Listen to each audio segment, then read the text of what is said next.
Welcome to Lindsay's Fallout, where I don't have a quippy intro line planned because this is live.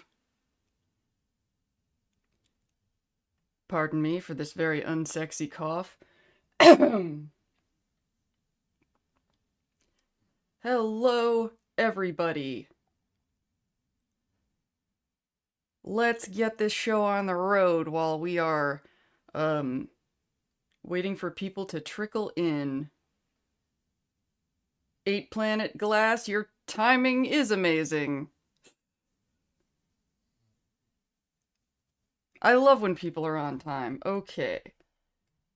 I have my little checklist of things that I want to talk about as per usual.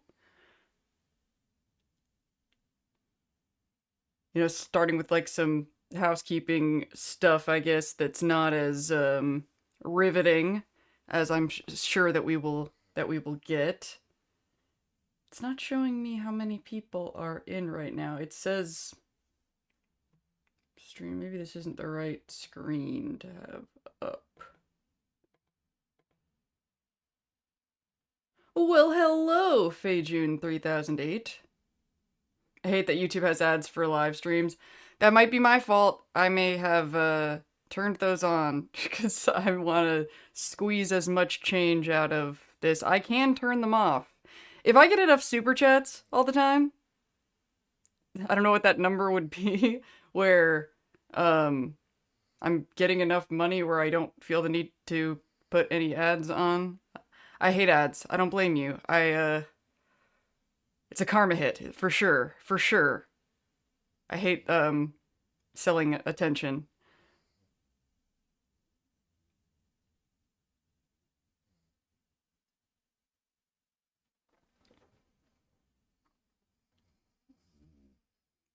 But actually, that, kind of circles back to, something I asked you guys in my first live stream, which was, I was asking for advice on ways to monetize that aren't annoying. And if this audience hates advertising, which I don't blame you, I think the kind of people who vibe with my point of view probably won't. Um, I would much rather sell stuff than sell attention to corporations. Let's take a break from our real world apocalypse and indulge in an as yet fictional one. That's a big part of my That's a big part of my fascination with Fallout, I do admit. So I guess first thing I wanted to tell y'all is the song that I have at the beginning of all my videos, Devil in Camp by American Murder Song. So I've been using that as like sort of the opening and closing theme of all my Fallout TV show videos since I did season 1 videos. And at the time, I was like, well, one of two things will happen. Either they'll shut down the monetization on my videos because of the song, and then I'll know, shouldn't use the song, or hello, Carble Snarky, thank you for the $10. Either that, or they'll content ID it, and they'll get like some change along with me every time my videos get views, etc. And then just time went on, and neither of those two things happened. And because I have a really, really tight, sort of smooth workflow going on, I just haven't changed it, even though I might be due for like a new intro and outro thing. I've been using that same one for a while. But then I was like, but now people like the song, and I like the song, and it fits, and so I just sent American Murder Song an email basically saying, I don't have the money to pay for like a licensing deal to use this song, but I really like it, my audience likes it, so can we do the content ID thing, and get your consent to use this song, because I want to keep using it. If it's more money for you, then you can leave them on. Sir Charles, you're adorable. But I really do care about how y'all feel about ads. I really do. I feel you, Mad Monk. It's been a day. I do hate ads, but I am loving these lives. Oh, hey, merch. Yes, please. Hi, yeah. Well, it wouldn't probably less likely to be merch. I mean, Atlas Omnicorp, who is in chat right now, and I are going to be doing businessy business type things. Atlas already has a business, a prop business, and I am I really enjoy working for him. I mentioned, I think, the last stream, the stream before, that like I don't want my main thing where I spend most of my time and energy to be a thing where I'm the king, because it's good for me to work for and with other people. Atlas Omnicorp is an example of somebody that I work for slash with. And so that business already has selling physical items, which is funny because one of our original conversations me and Atlas had about I wanted to make content with and for his business because I liked the idea of, instead of selling attention to advertisers, selling a thing that is relevant to Fallout, to fandoms, and we're also talking about cyberpunk stuff as well. And I was like, I'd much rather work for you and make content that sells your props than sell attention to corporations. So we have talked about, maybe we'll do more brainstorming for Lindsay's Fallout merch on that side of the business. We had vaguely talked about sort of what I feel like is becoming sort of the Lindsay's Fallout catchphrase is war never changes, love changes everything. And I really like the idea of like buttons or stuff that says that. I think that's a really cool slogan. I was told the job was sent here from your... I was told the job was tables? What does that mean? There's a like and a thumbs up. I do like the song. It's a great song! And the reason I originally, like, really got connected to that... First of all, there's something about the vibe of the band that feels very Fallout. Even though they're not particularly, like, retro or, comedy, but they are... cheeky. American Murder Song is a very cheeky band. It's campy. Campy. Obviously, you need a Din's bobblehead. Can you do that? Atlas, can you do that? Make a, like, a vault, My Little Vault Boy BOI symbol as a bobblehead? I literally got, like, excitement chills thinking about that. I would love that if we could do that. I mean, I don't know what the shipping situation would be like. That'd be a great way for me to make back the money that I owe you. I still feel like I owe you. I know I'm working it off, but Atlas paid for my travel expenses to go to West Virginia. So I owe Atlas labor at the moment.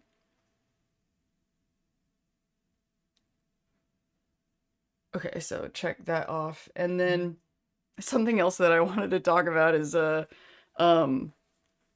most recent episode of Fallout was extremely vindicating slash... Oh, I was here where? What? Are you talking about West Virginia?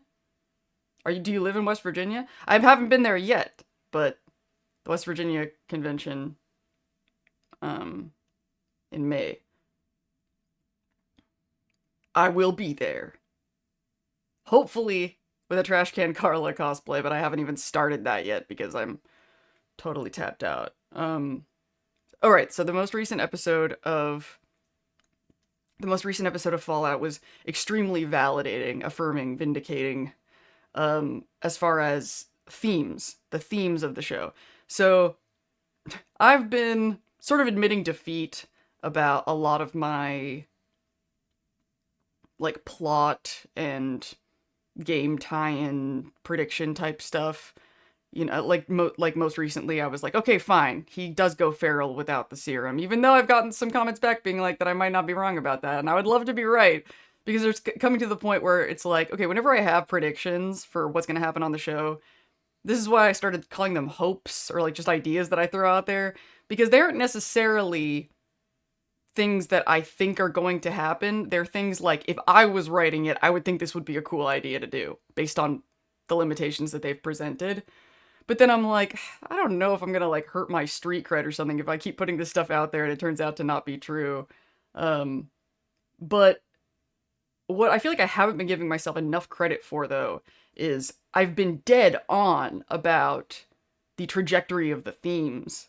In fact, I've been so dead on about it that I think I've been taking for granted that, and I think I've said something to this effect in one of my videos, like, I didn't predict that the ghoul was going to rescue Lucy. It was obvious it was going to happen. And I still think that about that particular thing. But there's some stuff that happens on the show that is so aligned with how I saw it going that I just don't even blink. It's just like, oh, of course that happened because that's the reality of the show. And I'll think these things are obvious. And then I'll see what things people are like debating about and what things people are. And I'm like, why are you guys debating or discussing this? The show already showed us this. And then when I turn out to be right about whatever those things are, I'm just like, so now I'm like, maybe I should give myself a little bit more credit. What got me thinking about this was in the most recent episode, Thaddeus, when Thaddeus is talking to Maximus and says, of course, Lucy's a good person. I'd be a good person too if I grew up in this. And I was like, yeah, obviously. And then somebody in the comments, maybe whoever made this comment is here, said something like, wow, when I was listening to what Thaddeus said, that's exactly what Lindsay's been saying. And I was just like, wait a minute, you're right. A lot of this stuff wasn't overtly said. It just, my brain just sort of filled in the gaps. And I feel like I think it's good for my mental health to stop and give myself credit. General lack of media literacy, honestly, yeah. That's another thing is, I've been not only watching narrative TV shows like this obsessively my entire adult life, but I also literally went to film school and literally studied, literally have a master's degree in entertainment business. So, there is an element of, but the point is, I want to give myself more credit because I keep really noticing and it really standing out when I'm wrong about stuff.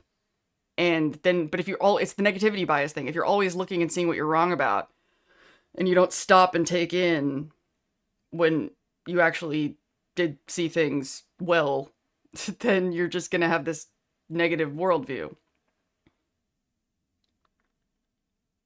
It's great here. Let me tell you something. They nailed West Virginia in '76. I'm so excited. Yeah, I mean, Atlas lives in that neck of the woods, so I had some fun sending him because I obsessively take location pictures in '76. So it's gonna be interesting seeing it in person because I have obsessed over. That's something I don't really talk about on this channel or in these videos because it's not talky, but I am obsessed with Fallout locations.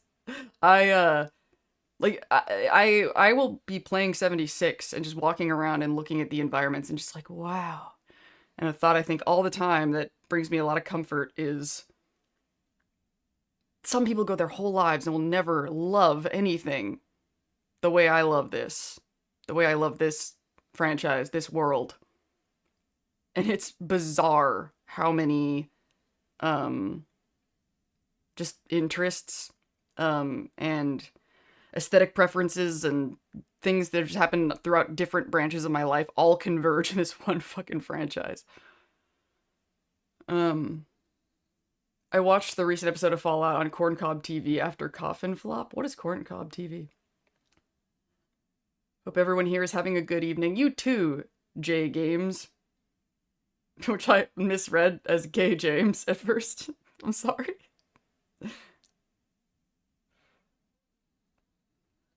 I subscribed to Corncob TV. Just what is that? I've been listening to a bunch of Fallout video essays, and although I probably won't play most of the games, I get motion sick very easily, yeah. I'm still so interested in the world and the parallels to ours. Yes!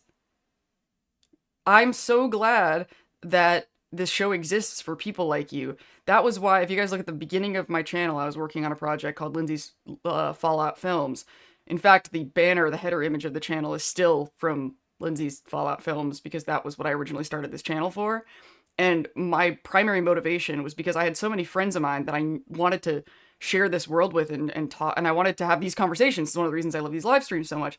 I wanted to have these conversations with them about Fallout stuff, but I knew they were never going to play the game. So I was like, if I could just make these films, and so I could sit them down and it's like watching a TV show, then I could have these conversations and engage in this special interest. But then now that the TV show exists, it kind of took the wind out of my sails to finish that. But there's still a part of me. It's just, I wish there were more hours in a day. I need to do what Mr. House is trying to do and put myself in non-physical digital form.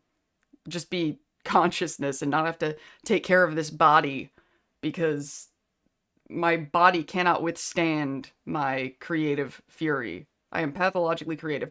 Thank you, Fei Jun. I know I'm kind of late. I should have said thank you for the $10 as it happened, but I was in a train of thought. But I see you. I love you. Thank you for the $10. Everyone who has spare change, I cordially invite you to throw money at the stage. Every little bit helps. I was thinking about setting a goal tonight actually, because I really need new shoes. My like casual slip-on shoes, there's like a hole in the toe now, and the insoles are all flattened, and so I need a new pair of slip-on Vans and Superfeet insoles for them. And I was like, maybe that's something I could get the audience to help me with. Yay, I made it for a live. Thank you, Miss Molly Art. I recognize you. You talked about possibly doing art for me for stuff at some point, and I love that. I don't have anything to talk to you about regarding that yet, but I'm glad you're there. I remember liking your art. I can't pull any images in my head, but I feel like I looked at your stuff and that I was like, yeah, totally. Yeah, it's like sort of like retro. Is it like colored pencil? It's like, I don't know. I don't want to get off topic. We'll talk.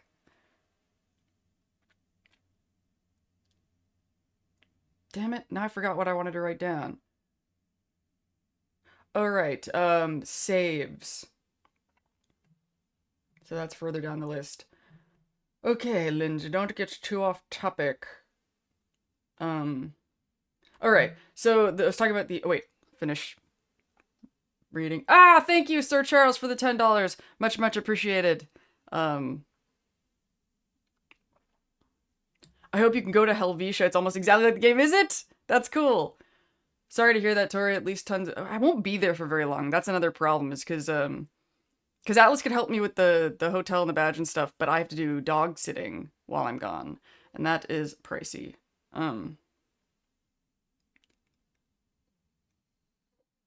As I watched your last video, it was like you were connecting so many layered Venn diagrams. It was brilliant. Thank you! Speaking of Runa, you put like a huge chain of comments under a stream, and I kept meaning to go back and read that, and I never got around to it. But I saw it, and I do want to read it. Blubbin! Hope you're having a great day, too. Pish posh, you follow your thoughts. I'm good. I always do, wherever they may take me.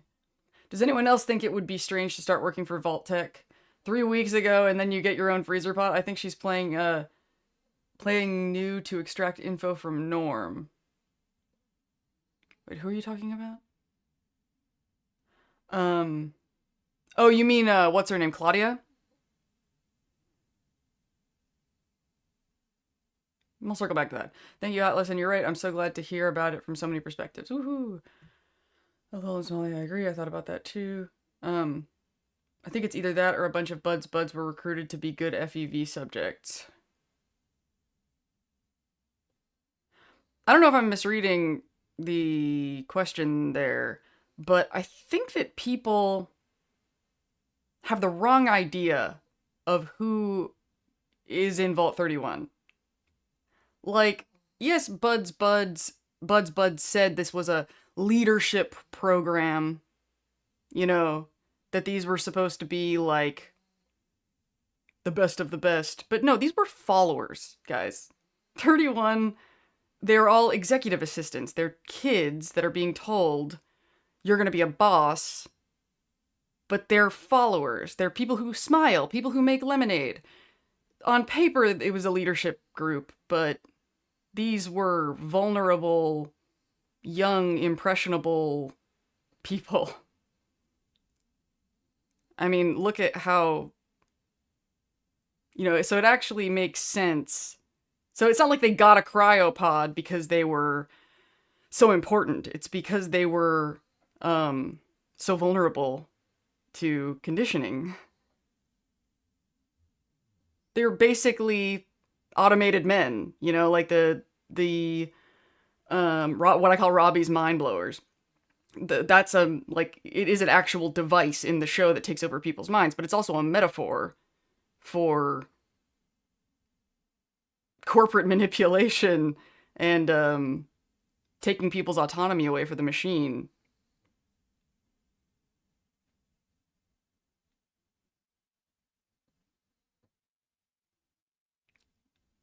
The Jello cake would be nuts. The Jello, that is another metaphor. I meant to mention that in the recent video and I didn't because this is another thing where I think I predicted the theme properly, right? So Jello molds to its environment. That's the difference between Jello and apple pie, right?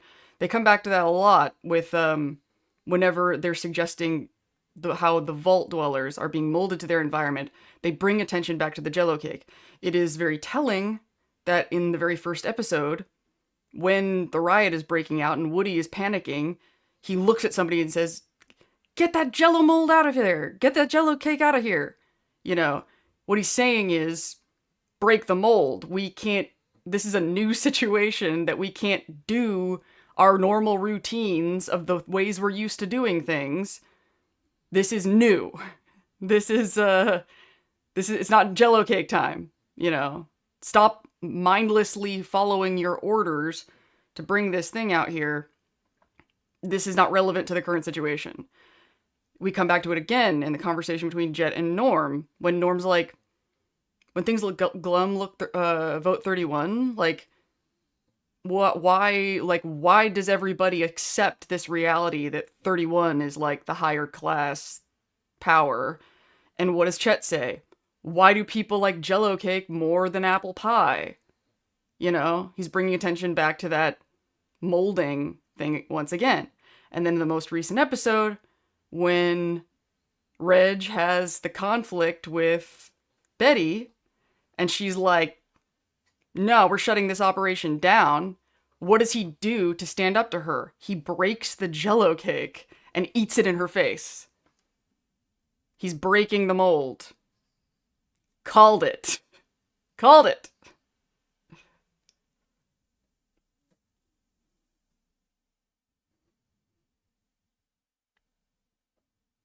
Claudia came out of a pod that didn't have her name on it? That's interesting.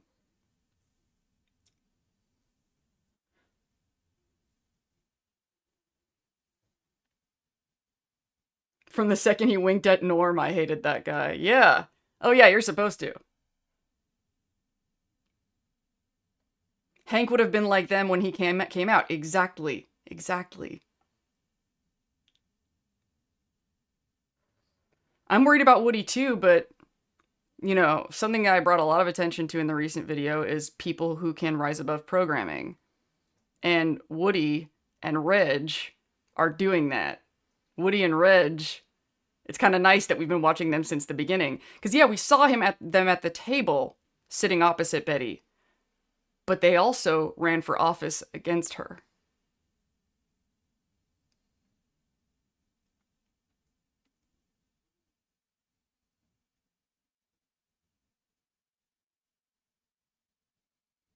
I mean, I have to admit, this might have been trauma brain, but when Claudia and Norm were talking, and they, Claudia was being really vulnerable with Norm, I was immediately suspicious. I was like, okay, if she's actually being vulnerable, that's nice. And that's a good sign of, you know, a good connection for Norm to have at this juncture.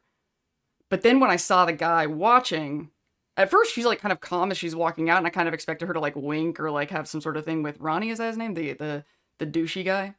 But no, she walks past him and they don't acknowledge each other, which suggests she actually was being vulnerable. We'll see. The name thing is very fucking interesting. Woody's glasses were fished out of water by Chet in upcoming trailer. I'm so worried about Woody. Yeah, he might be a sacrificial lamb. There is that.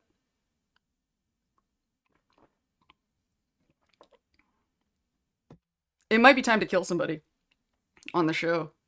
Everybody's been pretty plot armored up. And it might be time to kill somebody. And Woody's busy, man. He's on Severance. I wonder how much the Enclave had to do with Bud's Buds. I could see them setting up... Oh, that's another big question, too. That is another big question.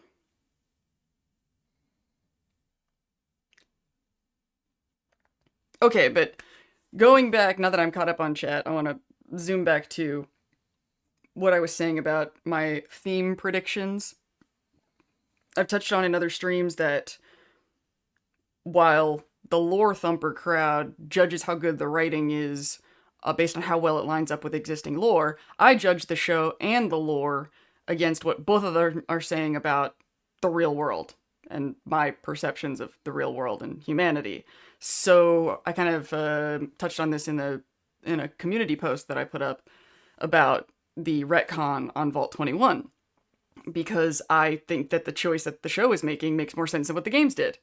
And so because of that, I'm fine with the retcon. I'm just going to kind of pretend when I'm playing New Vegas that Vault 21 was always a hotel and didn't just become a hotel. And I've seen other people go, they never said it wasn't a hotel before. Yes, they did. They very specifically say that it was Mr. House that turned it into a hotel, that it was not a hotel before, but it should have been. It should have always been.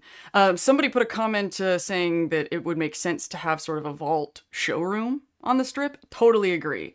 That makes perfect sense to have people on the strip who kind of see a sample sort of simulation vault to decide if they want to reserve their space if the world ends. But yeah, it still makes sense to have that be a hotel. And I think it's really, really interesting that they had that conversation in the show and kind of hid part of the Vault 21 sign to kind of make it feel more mysterious. It really supports the theory that that is where Hank and Lucy are right now, is under Vault 21. So I may still get that one.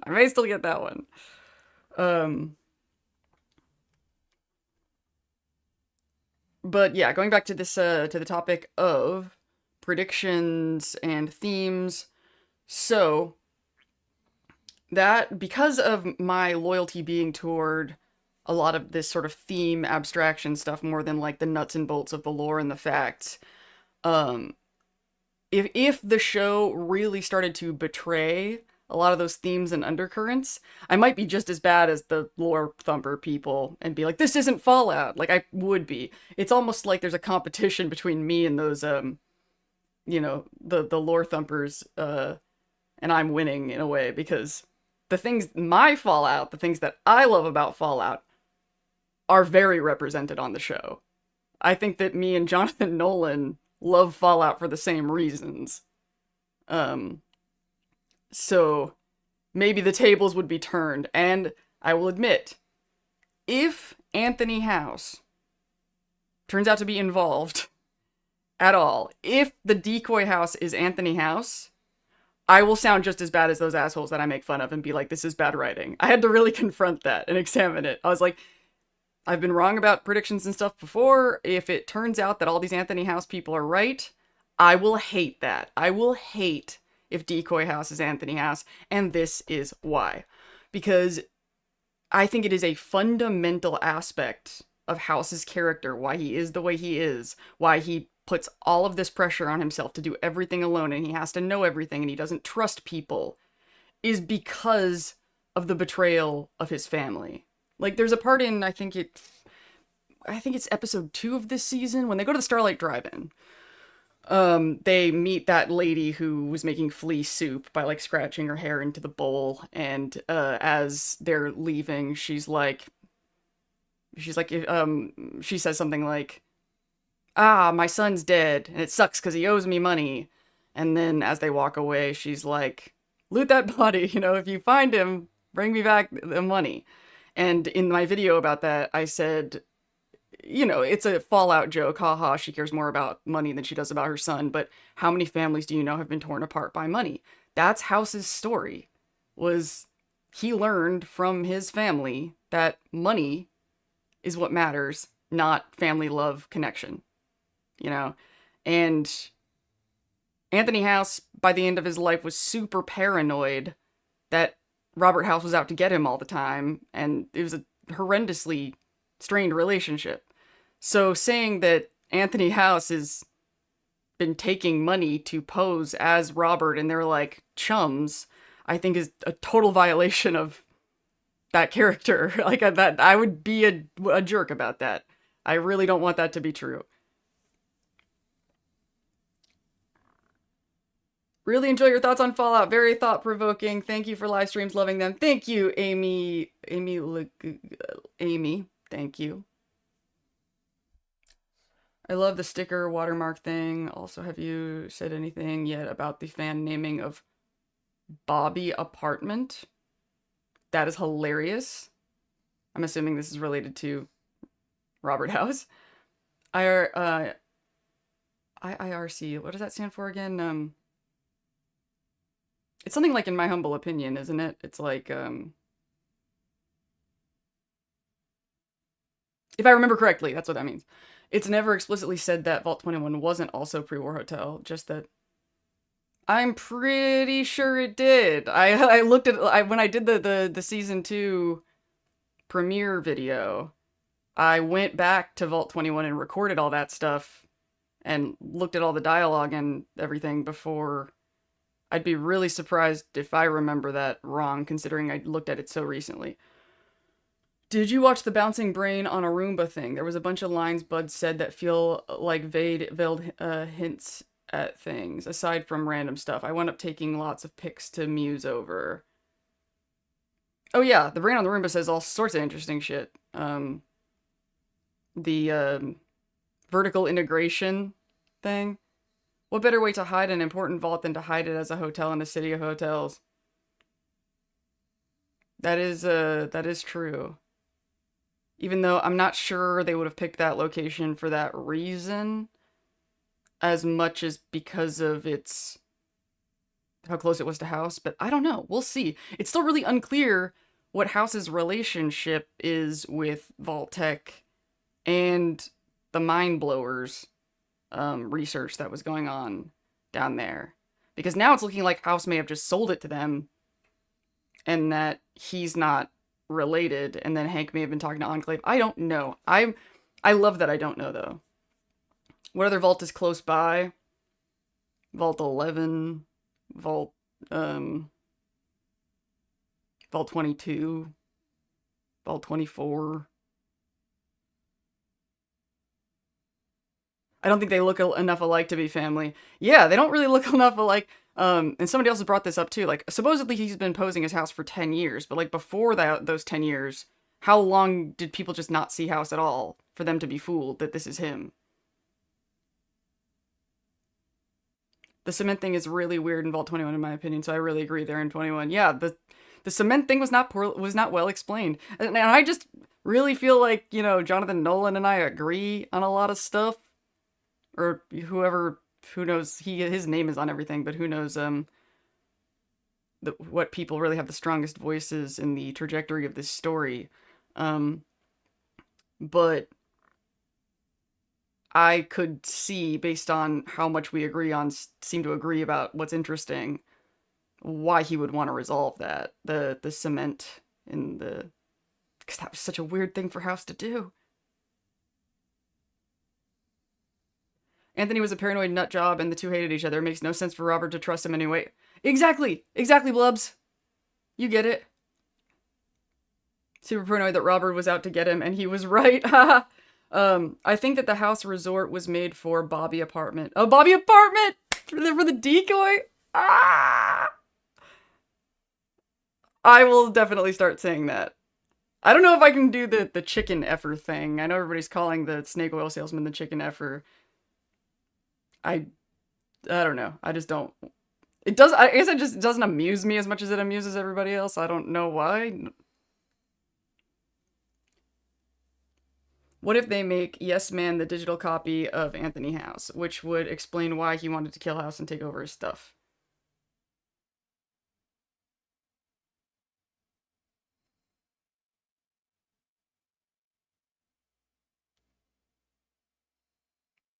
I feel like I'm not putting that together for some reason. I don't know why. I think the fact that Claudia clocked Norm not being who he says he is because of not being crazy suggests she is honest about herself. I hope so. I kind of want Claudia to not be a bad person. Rafi even approves of Bobby Apartment. Rafi. That guy seems really fucking cool, and like, I don't think I have the numbers to back it up, but I would love to interview him. I would love to just talk to him. The enthusiasm that he has about this fandom and being a part of this show is infectious. If nobody's watched an interview with with Rafi Silver, I highly recommend it. He's a joy, a joy. Um, how much cement do you need to fill up a vault? Yeah, where did he even get it?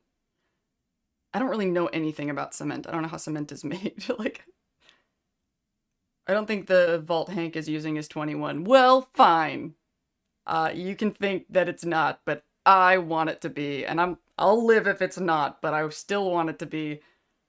On the body double bit and house, I think he had been using other ones before. I think at least some of the company knew about the double, but the public had always been seeing body doubles. Well, if he kept seeing body doubles and they had different faces, like, how is he pulling that off? And especially because he's very clearly using a body double that looks a lot younger than him too. Like, like how is he?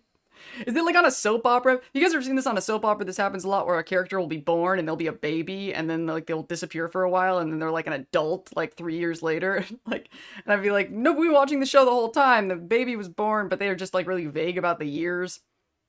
I'm like, I guess soap operas don't really exist anymore, but which is weird. You would think that in the modern age with everybody on the internet that, you know, it would actually be easier to make a show every day like that. But what's replaced soap operas? Are people just watching live streams now? Hank is using a management vault. I don't think those would have the same numbers or would want to have general population like 21 did. That... I see where you're coming from there, but like 33 wasn't really a management vault either officially, but there was a management vault that was tucked in 31. So I could see a vault being presented to the public as not a management vault, but having management pods in the back somewhere. Like, plastic surgery? Yeah, maybe. Maybe that's what everybody thinks is going on. Limestone from Quarry Junction was used to make concrete. Yeah, actually. Of course, Quarry Junction. It's not just there for Deathclaws. Yes Man only wanted to kill House because that was him saying yes to Benny wanting to kill House, but someone did a number on my numbers from Vic. Makes me think the courier betrayed House for Yes Man.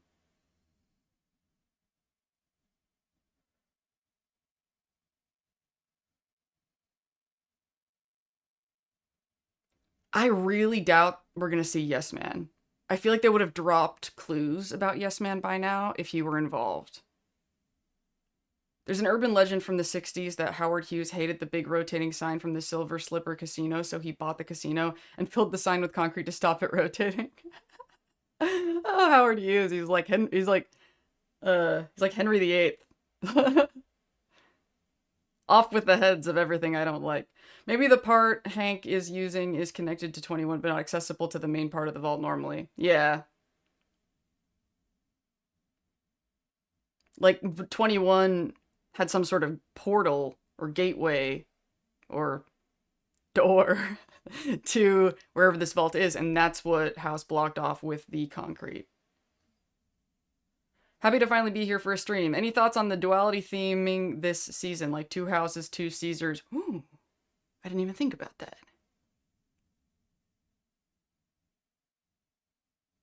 Are there any more examples?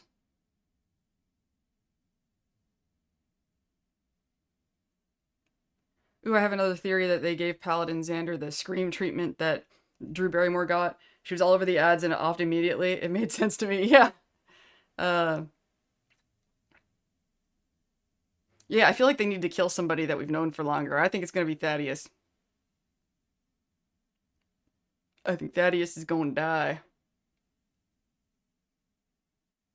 Actually, okay, that's another thing that's, like, not really a prediction, but it would make sense to me. Like, I'm not, like, 100% certain. I'm not, like, sure that Thaddeus is going to die.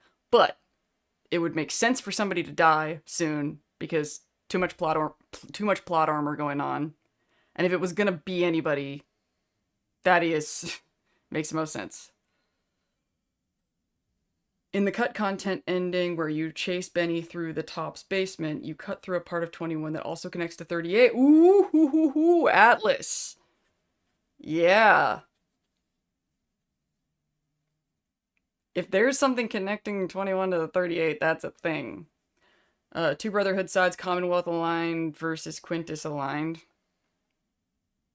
It's a little bit less duality, though, because we saw so many elders of other factions.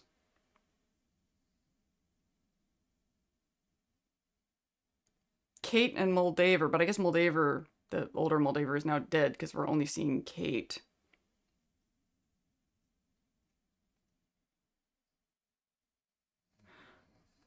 Where I'm going to go with you with the two vaults thing is there's definitely kind of a duality theme going on with how they're reverses of each other. Contrasting those 2 points. The elders of other factions seem to all choose a side eventually, though. I'll cry if Dane dies. Oh my god, I hope not Dane. I don't think a Dane death would be as interesting as a Thaddeus death. If I were a writer, I would spare Dane and kill Thaddeus. Why do I have it out for Thaddeus? The redemption arc. Thaddeus has a major redemption arc. Thaddeus has been trying to save his own ass since the moment we met him. It would be more powerful. I don't think Thaddeus is going to die because he's not done mutating. I think he's going to turn out to be something. That's a good point. They might, like, finish his mutation first, but then they'll kill him. But no, it would suck to see him mid-mutation and not see that finish. Thank you, Lindsay. I feel better now. About what? What did I say? I want to know more about the Vault 32 Ninja Club, which was advertised on the bulletin board. That's a club I want to get behind. I started noticing some of those signs and stuff too. There's a hip hop class in the inbreeding support group. 38 minus 21 equals 17, which is the vault that rated by Master. Coincidence? Probably. That's like a parody of a Reddit conspiracy thread. Like, some of the stuff that I see that people are theorizing, I, like, need to step back and go, like, Lindsay, the whole reason why you're having such a fun time, you know, doing this Fallout channel thing and talking to all these people is because we're talking about a fucking TV show and it's not that serious. So if I see stuff that I disagree with or that I don't like, I could just be like, yeah, sure. But I think that now, like, that I'm doing this and I'm investing so much into it, there's a part of me that's, like, starting to take it too seriously and start going in that sort of lore thumper direction, being like, no, these are bad ideas and they're wrong and people should stop saying them. Like, no, it's a video game TV show franchise. Let people fucking go nuts and be creative. Barbara and Cooper are always at odds and the same side of one coin. Also, it contrasts corporate government. We are going to see it more with the Enclave, law versus policies. Okay. Let me, okay, so I talked about the Anthony House thing.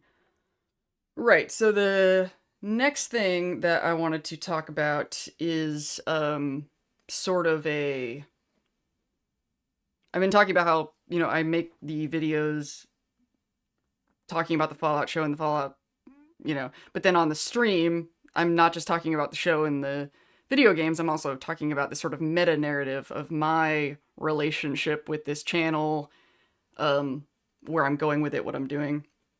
And so I wanted to talk about the theme of faith that I focused on a lot in the most recent video. And oh man, I'm already, like, congested. I think I need to take my first break early this time.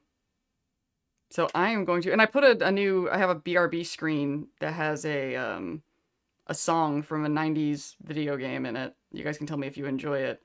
And then I'm gonna combobulate my thoughts for a second, and then I will be back, finishing this thought about faith and how it relates to me in this channel. Here's a little bonus room, 'cause I know you've had it tough. And here's a little bonus tune about collecting real cool stuff. Yes, here's a little bonus room where you can play. Don't be frightened, don't run away. You can linger, 'cause I'm your video friend. Think of me as a father figure with a hand to lend. Here's a little bonus room where you don't have to worry. Take your sweet time, you need not hurry. Oh, you're looking incredible, you're the bomb. And me, I'm kinda like your dad, and a little like your mom. There are no monsters here, hey wait, look over there. I was just kidding, don't be scared. And when you turn this game off in the real world once again, you won't have to play make-believe or try to pretend. 'Cause I'll be right there when you open your hand. 'Cause I'm your little invisible musical friend. So show me to your pets or show me to your pals. You really will impress every nifty guy and gal. Show them you're individual. Show them you are bold. Besides, I get residuals for every game that's sold. I'm your little invisible musical friend for life. I'll never leave you. Here's a little bonus room, 'cause I know you've had it tough. And here's a little bonus tune about collecting real cool stuff.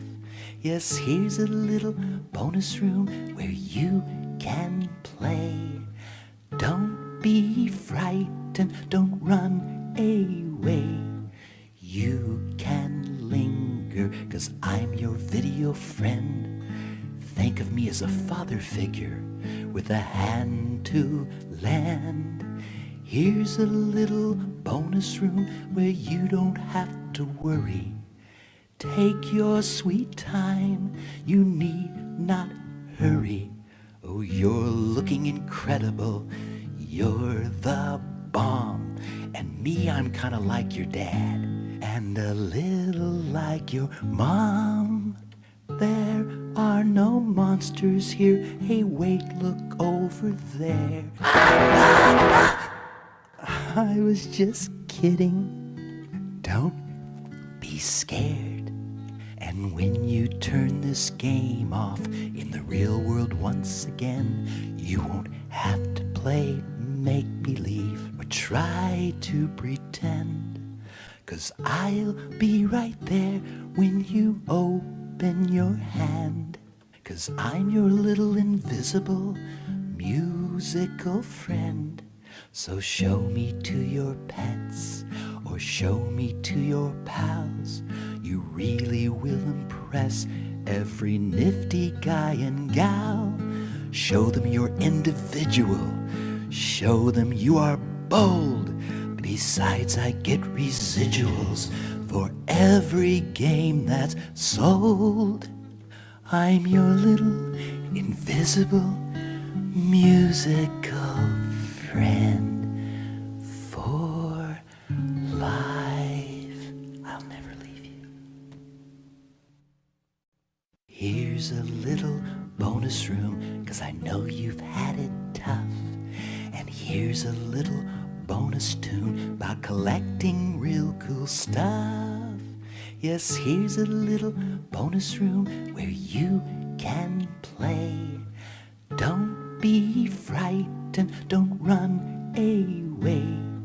You can linger, 'cause I'm your video friend. Think of me as a father figure with a hand to lend. Here's a little bonus room where you don't have to worry. Take your sweet time, you need not hurry. Oh, you're looking incredible, you're the bomb. And me, I'm kinda like your dad, and a little like your mom. There are no monsters here, hey wait, look over there. I was just kidding, don't be scared. And when you turn this game off in the real world once again, you won't have to play make-believe or try to pretend. 'Cause I'll be right there when you open your hand. 'Cause I'm your little invisible musical friend. So show me to your pets or show me to your pals. You really will impress every nifty guy and gal. Show them you're individual. Show them you are bold. Besides, I get residuals for every game that's sold. I'm your little invisible musical friend for life. I'll never leave you. Here's a little bonus room, 'cause I know you've had it tough. And here's a little bonus tune about collecting real cool stuff. Yes, here's a little bonus room where you can play. Don't be frightened, don't run away. You can linger, 'cause I'm your video friend.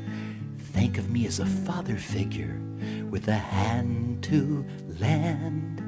Here's a little bonus room where you don't have to worry. Take your sweet time, you need not hurry. Oh, you're looking incredible, you're the bomb. And me, I'm kinda like your dad, and a little like your mom. There are no monsters here, hey wait, look over there. I was just kidding, don't be scared. And when you turn this game off in the real world once again, you won't have to play make-believe or try to pretend. 'Cause I'll be right there when you open your hand. 'Cause I'm your little invisible musical friend. So show me to your pets or show me to your pals. You really will impress every nifty guy and gal. Show them you're individual. Show them you are bold. Besides, I get residuals for every game that's sold. I'm your little invisible musical friend for life. I'll never leave you. Here's a little bonus room, 'cause I know you've had it tough. And here's a little bonus tune about collecting real cool stuff. Yes, here's a little bonus room where you can play. Don't be frightened, don't run away. You can linger, 'cause I'm your video friend. Think of me as a father figure with a hand to lend. Here's a little bonus room where you don't have to worry. Take your sweet time, you need not hurry. Oh, you're looking incredible.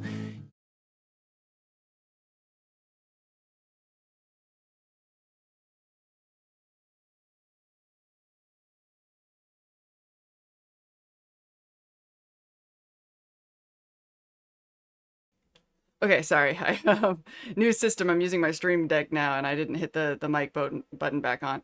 Hi. So, I would like to zoom through these kind of sequel thoughts about faith, and then when I'm done with my train of thought, I will go back and read chat, unless you send me a super chat, because I'm a whore, so I will stop if I see the thing light up and see that somebody gave me money. But other than that, by all means, microphone is too close.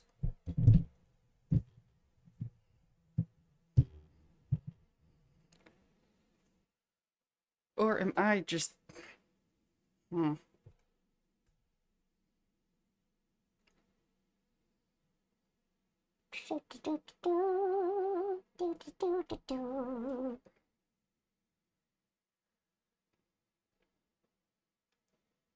Okay, we're doing it like this. Okay, so I'm gonna zoom through and some stuff about faith that I wanted to talk about. I'll stop for super chats, but until I'm done with my train of thought, I'm gonna not read chat. Ah, yeah, somebody with a $2. Thank you so much for the $2 super chat. Okay, so the topic of faith is important to me, and I was really glad that the show gave me an excuse to talk about it. On my mainstream channel, Lindsay Makes Videos, I also have a video called Spirituality for the Skeptical Autistic, something like that, because a lot of people have this misconception that faith means, instead of making your decision based on logic, thought, research information, you're either making a wild-ass guess or you're following a doctrine. People immediately associate faith with doctrine. But I feel like I've been pretty consistent and outspoken throughout all my videos that I'm not a big obeying doctrine fan. So when I'm talking about faith, I'm talking about embracing chaos, basically not limiting yourself to the puzzle pieces provided by power, not limiting yourself to putting yourself in a box with what you know to be true. Because if you always choose the devil you know, all you'll ever know is devils. I say that a lot. So faith is about taking a chance on the unknown, not obeying religion. In fact, if you're just obeying religion and obeying your religious leaders, then that's not really faith. That's, I would argue. But anyway,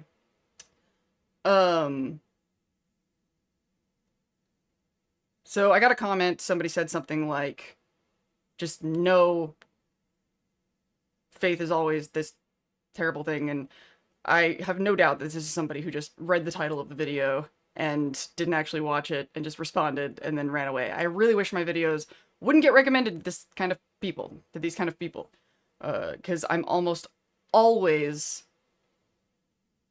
I don't clickbait. My titles and stuff aren't misleading, but they are provocative. I'm probably going to subvert your expectations about whatever it is that the title says, because that's the point. Is I'm actually very careful about how I title and what I put in the thumbnail to make sure that I'm inviting you with a curiosity that I will satisfy in the video.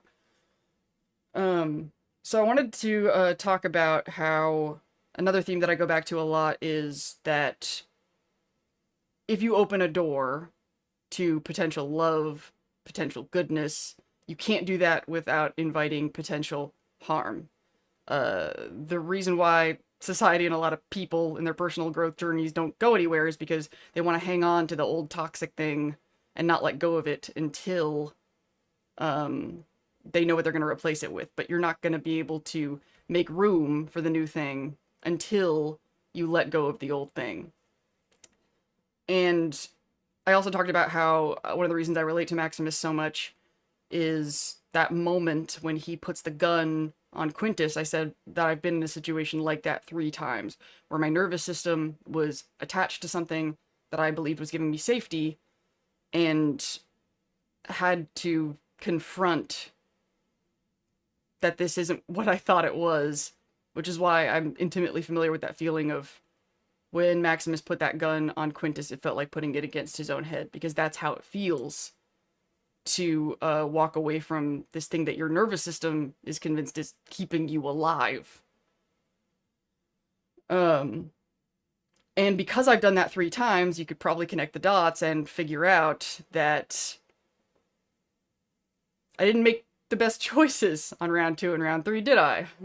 You know, sometimes I liken it to those TV shows where I always think of this episode of The X-Files when they're being digested by this monster that's making them hallucinate, and then they think they escaped the monster, and then they find out where they were after the escape was just another hallucination, you know? Like, waking up from a dream in a dream sort of a situation. And that's kind of what it was like. Like, I was like, oh, I finally broke free. Oh, wait, no, I didn't. Oh, I finally broke free. Oh, no, I didn't. And so, yes, that's because every time I opened the door, because we're talking about opening these doors to people, we're talking about situations where you have, this isn't new, which means you can't really beat yourself up for making a mistake and opening the door to the wrong person, because you were talking about situations where there were no red flags that you would recognize. If it's a truly new situation, you don't have the back knowledge to tell you, oh, this is a bad situation. I mean, honestly, one of those situations I should have known, but the other situation, I just took a fucking chance on somebody, and those were situations that did not pan out. However, my current life and my current social life, the people closest to me that I love and trust, I invited those people into my life the same way, with no frame of reference, with no clue how it was going to go. And those have proven to be, over the past, year or so in particular, the best people that I've ever met in my life. That, have been nothing but good news ever since I met them. And that's really what I kind of want to instill it and get across is, yes, there's a chance it can go bad. If you're still trying to find a life where I don't make mistakes anymore, then hopefully you love the situation that you're currently in and have no interest in changing it. But if you don't like the situation you're currently in order to find something better, you have to open yourself up to something potentially worse. That's learning. And then every time you bounce back from that, self-trust inevitably follows. So, I wanted to tell you guys about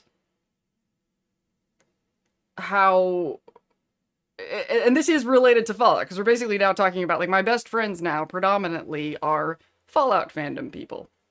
And when I went to Fallout Fan Celebration 2020, I guess it would have had been 2023. I found out about it because the TKS Mantis original video, and I was like, oh yeah, I gotta go there. And then so I joined the Discord, and I was looking for other people who were gonna go to 2023, and I ended up getting a message from this guy who was just super nice, struck me as a little bit socially awkward, but I'm autistic and I hang out with autistic people, so I was just like, it's probably weird autistic shit. And it was weird autistic shit. So we started chatting, and he's like, oh, I'm gonna be there. I'll say hi to you there. And then when I went, I literally met this guy for maybe 5 seconds. He was standing outside the Pioneer, and it was like, hey, you're Lindsay from the thing. And I was like, yeah, you're that guy. And that was it. Basically a stranger. But we kept talking, and I was like, well, I met him, and there's, I know nothing about this person other than the fact that he lives in New Zealand, but he's been nothing but nice to me, and I have no reason not to trust him. And he was, the only person that I was really connected to that I'd met at the event that I, stayed in contact with. And so he was like, how about I can't remember, I think it had to have been his idea, let's get a hotel room together next year. And total stranger. And I was like, sure, what the hell? Let's, I'm just gonna take a chance on this guy. And so we stayed in, contact, but we weren't really that close, made the arrangements, met at the airport, went to this hotel together. And this is also right after the most horrible thing that's ever happened to me happened. I can't believe... And I got sick, so I didn't even end up actually getting to enjoy the event. I spent, most of it in the hotel room writing the Benny and House video. So if I hadn't gotten sick at Fallout Fan Celebration 2023, that video might not exist. That's because I wanted to be in the spirit of things. But because I was stuck in the hotel room, and because, you know, my friend Kiwi is also autistic and he would get super exhausted, my Fallout Fan Celebration was basically just hanging out with this guy. After the most horrible thing that had ever happened to me, crying and just, you know, talk about like, you know, when you have friends that see you at your worst, you know, it really shows you who your friends are. And I felt guilty because I didn't anticipate being sick and then also having this, you know, incredibly traumatic event that I'm still mortified by that happened just before. But it ended up being like this culmination of this really, really fucking powerful friendship. Not just that, but the people that he ended up introducing me to. So I was friends with this one guy, and I didn't hang out with anybody, but somebody that he hung out with a lot, while I was sick in the hotel room throughout the event, was a guy that you might know as Atlas Omnicorp. So this is a picture that I prepared just for this of me, and there's Atlas on the left, and then Kiwi on the right, the guy that I've been talking about. And these are now my, like, two of my closest fucking friends that I talk to all the time. And, since all of this, Atlas and I are doing this business. Yeah, it's you, Atlas. Kiwi and I for a while had this thing where we would talk every week, but then I got super busy and then he got a new job. But we try to talk like Discord chat. He lives in New Zealand, so he lives on the other side of the planet Earth. Kiwi did the voiceover for the Johnny Silverhand tabletop sections on the Dinztopia channel. I'm hoping we end up doing music stuff soon. And basically from him introducing me to Atlas, and then that expanding me to a lot of the Fallout Fan Celebration fandom community. And I don't know if Blubbin is still here, but meeting Blubbin was also a result of that, because I met Blubbin at Fallout Fan Celebration and then joined that Discord. The point is, none of this would have happened if I hadn't taken a chance on this rando. Like, there was, like, not, like, huge evidence that he was a great person who was gonna be an amazing friend, but there wasn't any evidence that he wasn't either. So, and also, the two situations that I got into that were really toxic and bad for me, I learned a lot, and that became the kind of insight that I bring to all these Fallout videos, is the experiences that I had from some of those horrible people. So the moral of the story is, that I just wanted to leave you guys with is, you know, if you guys are lonely, if you don't trust people, if your experiences with people have been bad, don't give up. Don't give up. One of two things will happen. Either you will learn shit that makes you stronger, or you'll meet the best friends that you might ever have in your life. You know, another example of this is another guy in my life that's not Fallout related. He, somebody else that I just was like, good vibes. He is not only like one of my best friends that I hang out with now twice a week, because we watch shows on Monday night, and now we also watch Starfleet Academy on Thursdays. He knew that I was a video editor and that I really needed to make money, and I was really struggling because I couldn't stand just doing things for money. I have my whole karma hit thing, like my impact really matters to me, and so I don't want to work for companies or people that are problematic because it makes me feel gross and terrible, and also they don't share my values, and so I don't feel safe. And so he was a fan of a YouTube channel, Farm to Tabor, which is an agriculture information. If you like the kind of attitudes about stuff that I have on Fallout, the Fallout channel, if you are vibe with my vibe, you might get a kick out of Farm to Tabor. And he saw that she'd posted that she was looking for professional editors, and he sent it to me just kind of on a whim. And now she's like one of the most important clients that I have. You know, not only because I agree with what she represents and what she talks about, but also just things like what she talks a lot on her channel about respecting the workers who are actually getting things done. And she takes that attitude in the way she treats me as a vendor to her business, and is just really communicative about what I need to charge, what I will and won't do. When you're a video editor, it's really easy for clients to sort of treat you like a machine that they just pump footage through and then a video comes out. It can be very dehumanizing. Uh, and she doesn't lose sight of the fact that I'm a person. So once again, you know, I cut myself off from some very lucrative situations in my life, and I had to kind of take a leap of faith and be like, basically have no idea how I was going to make money for a while. And the universe provided. But if you don't give up on a thing that you hate and free fall for a little bit, you don't get those opportunities. Okay, so that wraps up my faith thoughts, and I have other things, but now I will read chat.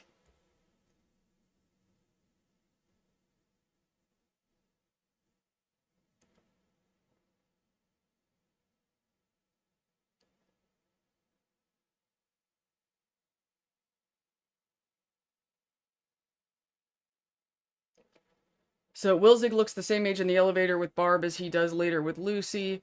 Yeah, it really just depends on when they were thawed, really. Whatever age they are. And they kind of did that already with, Father. Like, basically how these cryogenic freezing things can really mess with the ages that people are. So, you know, Hank and Betty and, Steph and Moldaver, all of these people went in to freeze at a certain age, but depending on when they got thawed, that's going to change what age they look like they are in modern times. So it's sort of implied that if Moldaver was frozen, if Wilzig was frozen, that kind of thing, that they were thawed not long before we first saw them, that they basically hadn't been awake for very long. Meanwhile, Betty looks a lot older because she's been awake for 40 years since the age that we saw her. And I don't know about, you know, people like Wilzig or Barb or whatever, but like, at least we know in the case of Vault 31 that that was the whole thing, that people were being thawed on a schedule. So it's sort of suggested that maybe Betty was thawed first and then Hank after. I can't really tell. Or Betty and Hank appear to, at least in modern age, seem to be the same age. And but Steph was clearly thawed much later. But they all went in the same age, is the impression I'm under. So it just hit me, the reason I enjoy your streams and videos is because you remind me of how the internet was before social media. You know, I don't know if you meant that as sort of like just a casual thing, but it kind of hit me in the feels a little bit. That makes me feel really good that that's, and you know why I think that probably is because I'm long form, because I'm not a shorts, bite-size stimulation person. You know, I want to talk things through and think things through. TikTok made me so fucking miserable. So fucking miserable. But I could go on and on about that. It might also be people commenting before finishing the video. I've been guilty of that sometimes, and I now try to comment until I watch the whole video. You know, I also have a tendency to comment while I'm watching, because I really like streams and being in chat. Like, I live live, and I forget YouTube comments. And by the time I'm done watching a YouTube video, I'm like over it, and then I won't comment. So what I've now allowed myself to do is comment in the middle, and then if I feel differently when the video's done, to edit. And I've seen other people do that too. Or if there's something I want to add. Something else I'll do is I'll leave the window open while I'm watching the video, and I'll type as I'm watching it, and then not hit post until the video's done, because my ADHD, like, I still want to talk while the video's going. That's really what I should do more often instead of the edit thing, is just leave the thing open and put the comment, and then when the video's done, Boop. Religion equals something you are religious about. I'm religious about running. Faith is not being so sure that what you believe overrules others and you stop listening. I think faith should be placed in goodness, probably mostly self-made goodness. In other words, faith and religion don't belong in the same sentence, much less the same ideal or structure. Thank you for talking about this. I'm not really sure how I feel about your definition of religion, but since you agree with me, I'll just shut the fuck up. I remember that episode of The X-Files. Wow, it was creepy. Yeah, that's a lot like one of my abuse situations was like that. Because I was talking about, like, some of these were I couldn't have known because it was a totally alien situation. One of them was not. One of them, this person was in my life since middle school. Like, and I was warned, and I saw the signs a lot. But that's one of the creepiest things about long-term abusive situations is, I keep talking about the devil you know, right? Sometimes you don't believe, and this is going on with a lot of political stuff as well. Sometimes you don't believe that something is manipulating you or harming you because you think, I would have seen it by now. I would have known. There's no way I would have let this go on this long and not known. Because that's sort of a horrifying concept that you would allow somebody to do this to you. And I mentioned this in one of the videos. I think it was in Privilege Ignorance. I was talking about Lucy and how she wasn't listening to what Maximus was saying about when the bombs fell and what life on the surface is like because she thought she already was. Like, she was, like, making fun of him, like, oh, is that what your brotherhood told you? When he said that the bombs fell when he was a kid? And, like, she went straight to, aw, poor dear, making fun of him, before she entertained the possibility that he was talking about different bombs. That arrogance that comes from, I don't need you to explain this to me because I know more than you. Kind of mansplaining, or what people call mansplaining, a lot of the time is kind of a variation of this. And I think that a lot of us allow ourselves to be jerked around because we think we're not getting jerked around. But if you're so convinced that you're not being jerked around, that there's like some quote that's something like the most enslaved population are people that believe they're free. Something like that. That's American. You are free to do the Pledge of Allegiance every day. What?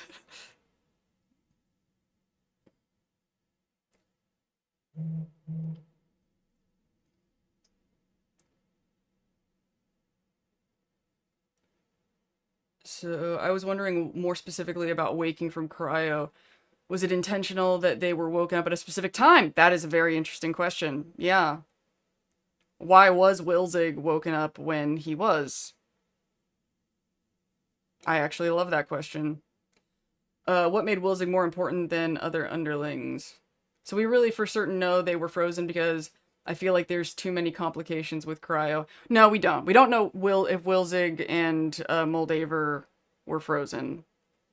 We just know that they were alive pre-war and looked the same, and because the show has presented cryo as an option, I think that's the assumption that a lot of people are making. But other possibilities from lore would be synths and also the Cabot serum. But I feel like if Cabot serum were involved, we would have heard about it by now. But maybe we'll get it teased this season and they'll bring it next season. I kind of like that idea because I kind of like the idea of the show moving to the Commonwealth. And I love the idea of the Institute coming into the show, but they haven't teased it at all yet. Meanwhile, the Enclave, they have literally been teasing since episode 1. I mean, now they've officially declared it with the Supermune thing.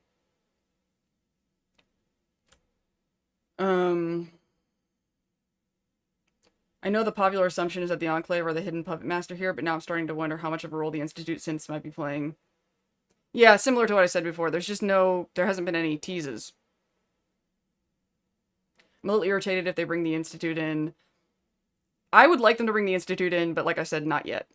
It's too soon. There's too many loose ends right now in other areas for them to bring in that. Like, we need to wrap up FEV stuff and Enclave stuff right now. I think her tenderness to Rose at the end made it seem like she had some actual feelings for her. I totally think that they were gay, but I know that, like, I totally think that Rose and Moldaver were doing it.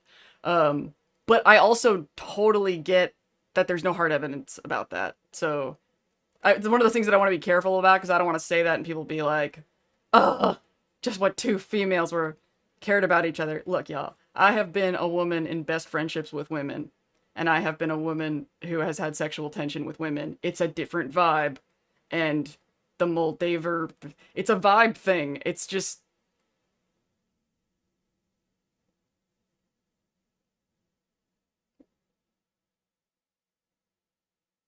I also think that Dane might have romantic feelings toward Maximus. I think there's a vibe there as well. That's not just bromance. I think House might want to fuck Cooper Howard too. I don't know if you guys have seen this. Okay, yes, House, there's never been anything about House being queer or whatever, but also I think House is autistic and queerness is weird with autistic people. We're kind of like vampires in the Interview with the Vampire franchise. Like, you just process gender differently. There's literally like a term, autigender, because the way autistic people process gender is so differently. So you could have a guy who's straight, who's autistic, but still might want to fuck some guy. It's just, it's really hard to explain. There is a fucking hilarious Instagram comedian that makes sort of thirsty House hitting on Cooper Howard pickup line videos, and it is so fucking funny. Is that worth actually sharing? Maybe it is. Maybe it is.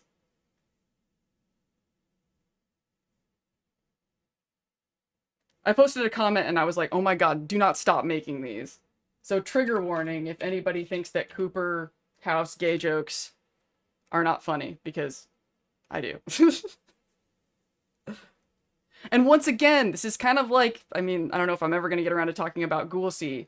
I think that enjoying fantasizing and making jokes about characters hooking up is fine, but if we're like talking about pressuring the show, the official story, to move in that direction is a totally different conversation. I'm not saying that these two should hook up on the show.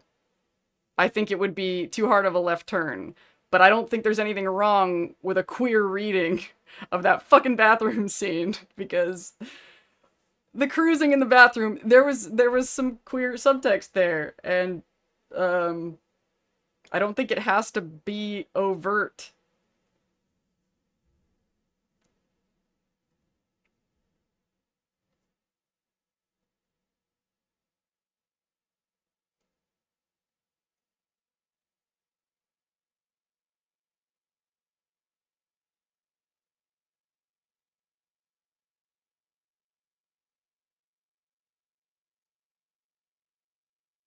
Institutes like the place they save their knowledge or after. House and Cooper edits. It's funny.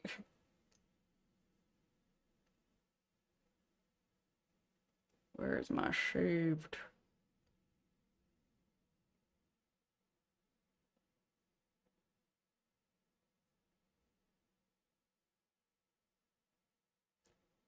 Okay, so I'm going to add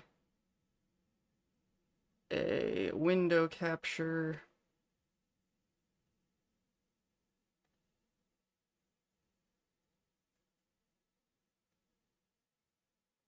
And I'm going to...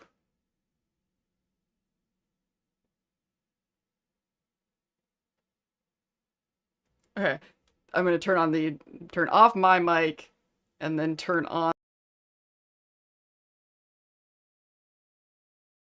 Howard, I don't give handjobs to pinkos. Men like us When we touch each other, it's not gay, Mr. Howard. You know, it's only gay if you're a communist. Are you a communist, Mr. Howard? Fancy a reach around, Mr. Howard. I could tell that all that horseback riding has given you a firm buttocks, Mr. Howard. I've run the numbers, Mr. Howard. In 200 years from now, the Las Vegas area is going to be overrun by furry femboy Roman cosplayers. And frankly, I can't wait. I still don't know how your wife plays into this all yet, but one thing's for certain. She can watch, but she's not allowed to interact in any way. You know, it's not gay if we don't make eye contact, Mr. Howard. What happens in Vegas stays in Vegas, Mr. Howard. Are you a pinko, Mr. Howard? I don't give hands. I ran the numbers, Mr. Howard, and the world will end unless we make out sloppy style. Why am I just standing in this bathroom, you may ask? Does the mustache not give it away?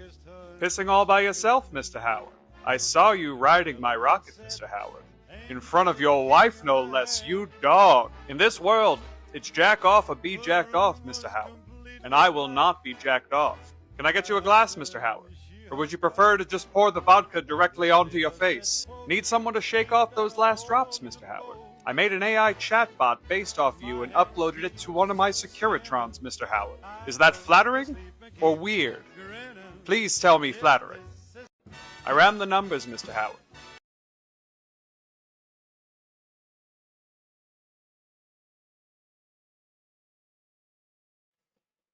I think that shit is fucking hilarious! Hilarious!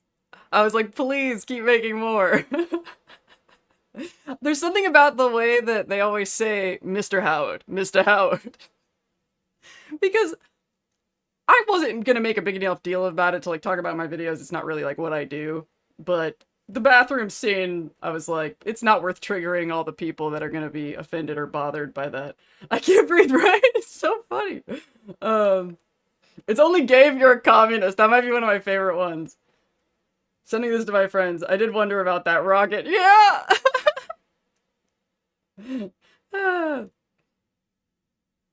Is Victor like houses? That's an interesting question because, well, I mean, you know, old school, it's, you know, Vegas Vinny, but considering that Cooper Howard was the big, you know, Hollywood cowboy movie star, that might be a fair connection to make. Please say flattering. Are you a communist? Ah! Yeah, so that was worth sharing with all of you. I hope to see more of those. Oh my god, I can't believe how long we've been doing this and I haven't talked about this yet. Okay, so... Oh, I'm kind of nervous. Ugh. Okay. There is something that I have wanted to talk about since I released the video, the faith video. Because I messed up. Not in a big way. Apparently not in a way that anyone gives a shit about. I haven't seen one comment knocking me for this. But I made a very, very weak argument. I, like, used a supporting point that was very, very weak in the whole piece of the claims that I was making. And I was so upset about this, I literally woke up with a spike of adrenaline at 3 a.m. going, oh my god, I have to get on YouTube and cut that clip out where I said this. Like, when I was watching the video back, I would get, like, triggered and couldn't watch the part of the video, like, the amount of emotions that stirred up in me because of this one thing that I said. And it's actually a really great example of what I said about...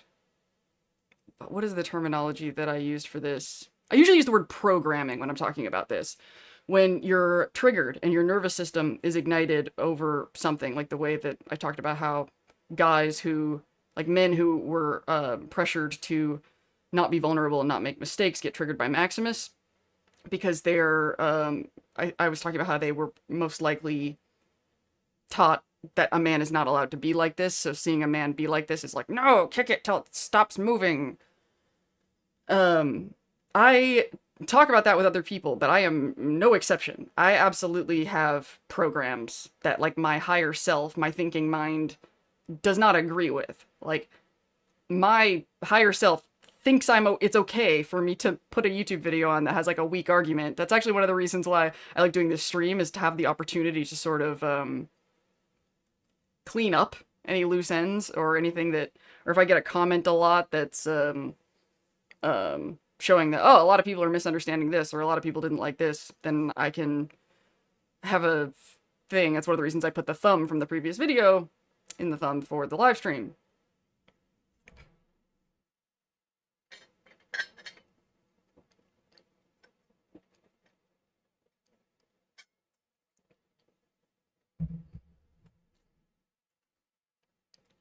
So, what my program is, I know who I follow, Courier, is, it's not that I need to be right all the time. It's that I have to be able to accurately communicate what's actually in my head. Like, if what's actually in my head is wrong and it's a problem and people understood what I said but still argued back and had a counterpoint, that doesn't trigger me. That's what I've had to learn about myself. I'm not actually an asshole. What triggers me is when I'm not understood. So, like, either I said it perfectly, and no matter how perfectly I said it, people still misunderstand it. That triggers me. Or if I put the words out there and said it, and then later went, oh my god, that did not get the point across that I was trying to say. And that's what happened this time. So, like, I have this very strong programming that my survival relies on me communicating what is in my head in a way that other people will understand. That is what, so like, something happened at my upbringing with my mom. I'm like, I got really obsessed with picking the right words. And this is also an example of a trauma response actually kind of helping you come into your destiny, because when I was doing the neurodivergent coaching thing, the compliment that I got the most often that also meant the most to me is autistic people saying, thank you for putting this into words. That being able to talk about the abstractions of the autistic experience and communicate that in a way for that holistics can understand and that autistics can help understand themselves is incredible skill and gift that I love being able to have. A lot of you probably saw my norm video. In the beginning of the norm video, I describe what autism is using Fallout as a frame of reference. And I think it was actually somebody who might still be here who said that, like, that video helped them understand that they were autistic, which was an incredible compliment. Like, wow. That's an honor to have that role in somebody's life.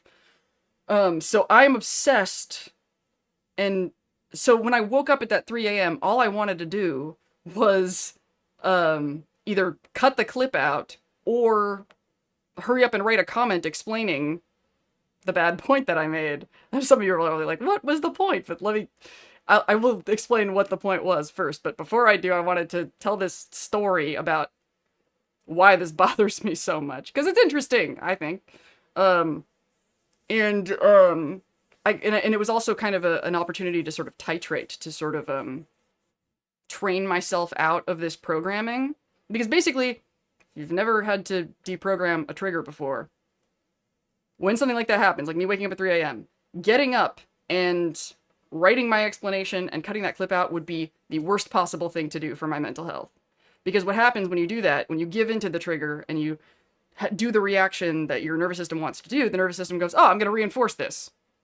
You know, because I'm warning you to do a thing, and then after you fix it, you feel relief, and that relief is good. So, it'll make you continue to get triggered. So the only way to get over it is to just let it sit there. So I'm up at 3 o'clock, and my brain is like, you have to cut down this thing that misrepresents your point of view. You have to cut it out. You have to cut it out.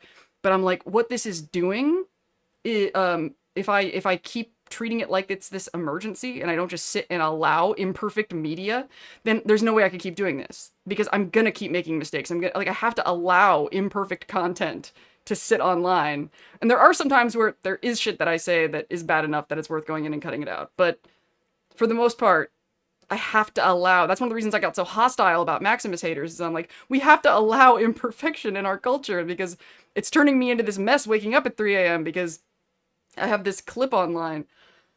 And it's hard. It is hard. So, okay, what is the point that I made that I hate so much?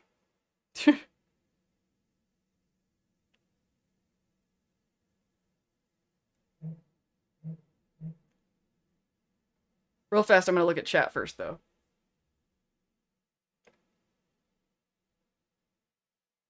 Oh yeah, House did say he didn't like fiction.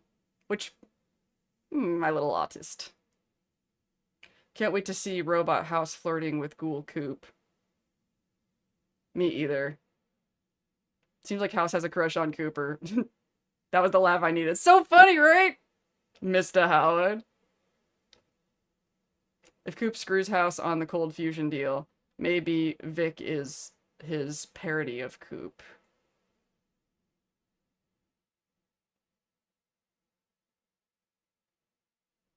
Well, Vic was already there, though, before...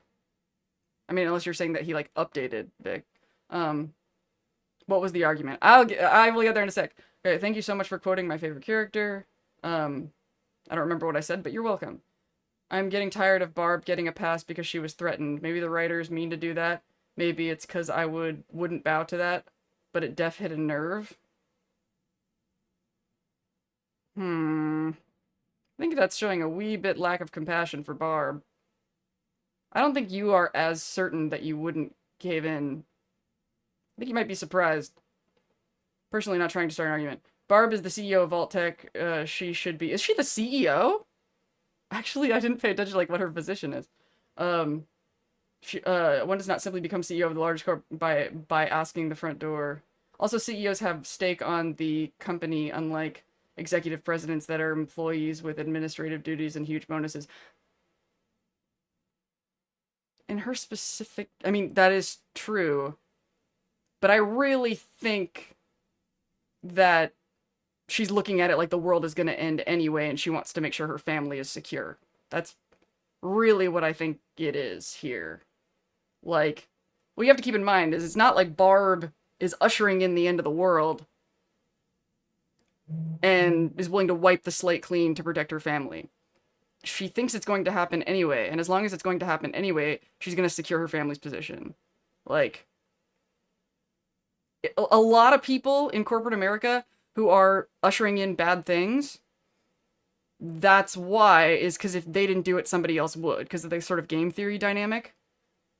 It's not like sometimes there's some things that it really boils down to not whether or not you want this thing to happen, but whether or not you want it on your conscience, right? Like a lot of these shady business practices, people are like, what difference would it make if I quit when somebody else would do the job if I didn't? It's not like quitting would prevent the thing from happening. Barb hasn't been open or honest since the beginning, and that doesn't work for me. There are worse people than me is a valid argument. It just bugs me. Yeah, I mean, but I go back to that a lot. I don't agree with her decision to keep Cooper in the dark. I do not. So I'm 100% with you there. That is, that's the point of who you marry, is that's the person you don't hide shit like that from. I don't think Barb is the CEO. She's a high up the hierarchy, but she isn't at the top. Yeah, if anybody could say, like, what her position is. Robot House has a robot girlfriend. Why we forget. Yeah, we haven't seen Jane. Yeah. I'm not sure Barb did get a pass. I mean, she and Coop did get divorced, and we don't know what other repercussions she faced yet. I'm just waiting to see what happens. I'm kind of hoping, this is one of those things, not a prediction, that, the divorce was a farce. That there was some strategic reason why they had to look like they weren't connected. I'm not sure what it is yet. But, I don't know, he still thinks they're on the same team while he's been looking for her for 200 years. We will see. I don't have much to back that up yet. But I'll feel like a genius if I'm right. She said she doesn't know who the head of Vault-Tec is. Know what you follow, career. That's right. Also, I kind of give her a pass because she's fearing for her daughter and husband. Well, I don't give anybody a pass about anything. That's, I kind of want to review this language of giving people a pass for a second. Because that is like, okay, if we're giving somebody a pass, what are we suggesting we're doing for the people that aren't getting a pass? Damning them? Blaming them? Not seeing their side of things? Because I think everybody's side should be seen. Everybody's side should be seen. That's how I analyze this franchise. Everybody gets a pass if not getting a pass means we don't see their side. We see everybody's side around here. And everybody on this show has a reason for doing the bad things that they do. Everybody. My heart broke for them when he said he actually didn't know who she is anymore. Me too. And that's why she shouldn't have lied to him. What it really shows, and I think that people like Barb who lie to their spouses in, realistic, real-life versions of this, is what they're not admitting to themselves is she didn't want to tell Coop what she was doing because she didn't want it to be a debate. She didn't trust him in the conversation. She knew, because we know, that if she was like, they're going to destroy the world, and we have to act like everything's fine so that we get in one of the good vaults, he would have argued with her. We know he would have, and she didn't invite him into that conversation. This is what I was saying earlier about why deception is so much worse. Because you're not just hurting their meat sock that can heal physically, even though these things do leave mental wounds. I'm not trying to pass physical abuse here. But you're warping their reality. If you know something and you are hiding it because you know that if you shared this information with the person that they were going to take actions in response to that information that you didn't want them to take, that's fucked up. And that is exactly, if you're a person who believes in marriage, which I do, the person you marry is the person you don't do that to. That's what's the thing, is that this is the person that you are open with. Like, that you are sharing reality with at the most intimate level. They're your life partner. And if you don't trust that person with your truth, you shouldn't be married to them.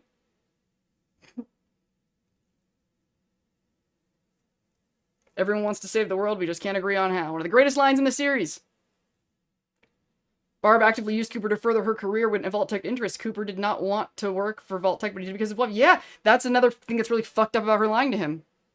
She knew what he was making himself the fucking spokesperson for, and he didn't. That's fucked up. That's what I was remembering. Barb actively used Coop to promote Vault-Tec, yeah. And we keep seeing images of him. Yeah, that's totally fucked up. I'm curious how Janie got to Barb and Cooper didn't know where they were. Yeah, after the bombs drop, we know Cooper leaves with her on that horse, and we don't know what happens after that where she ends up with Barb. I really want to know that too. Then what is she using him to promote it? True, her need to remain in control of the situation is what made her lose it. Yeah. She's making Housey mistakes. She basically did to Cooper what House did to Benny. If you overpower people and they find out about it, it will strain the relationship. Barb strikes me as someone that always felt like she was in control. She was the one behind the wheel, and then she very suddenly found out that she was never driving and now has to scramble. That's fair. I don't know if there's much to back that up based on what we've seen so far. She could have been under threat and doing the best she could this whole time. I don't think Cooper had a cryo chamber because they were divorced. That is the first episode, and she somehow bankrupted him because he was doing a rich kid party. That's what that one guy said. Maybe, we shouldn't be assuming that... No, if the guy said alimony, then... And Cooper's a big star, then probably the divorce got pressed. But that also supports my possibility that it was a farce. That it was a public presentation to make it look like they were divorced. I don't know. But now I have to go to the bathroom again. Okay, so I'm going to take another brief break, and then when I come back, I am going to talk about the thing that I said in the video that woke me up at 3 a.m. So get hype for me being really embarrassed. Here's a little bonus room, 'cause I know you've had it tough. And here's a little bonus tune about collecting real cool stuff. Yes, here's a little bonus room where you can play. Don't be frightened, don't run away. You can linger, 'cause I'm your video friend. Think of me as a father figure with a hand to lend. Here's a little bonus room where you don't have to worry. Take your sweet time, you need not hurry. Oh, you're looking incredible, you're the bomb. And me, I'm kinda like your dad, and a little like your mom. There are no monsters here, hey wait, look over there. I was just kidding, don't be scared. And when you turn this game off in the real world once again, you won't have to play make-believe or try to pretend. 'Cause I'll be right there when you open your hand. 'Cause I'm your little invisible musical friend. So show me to your pets or show me to your pals.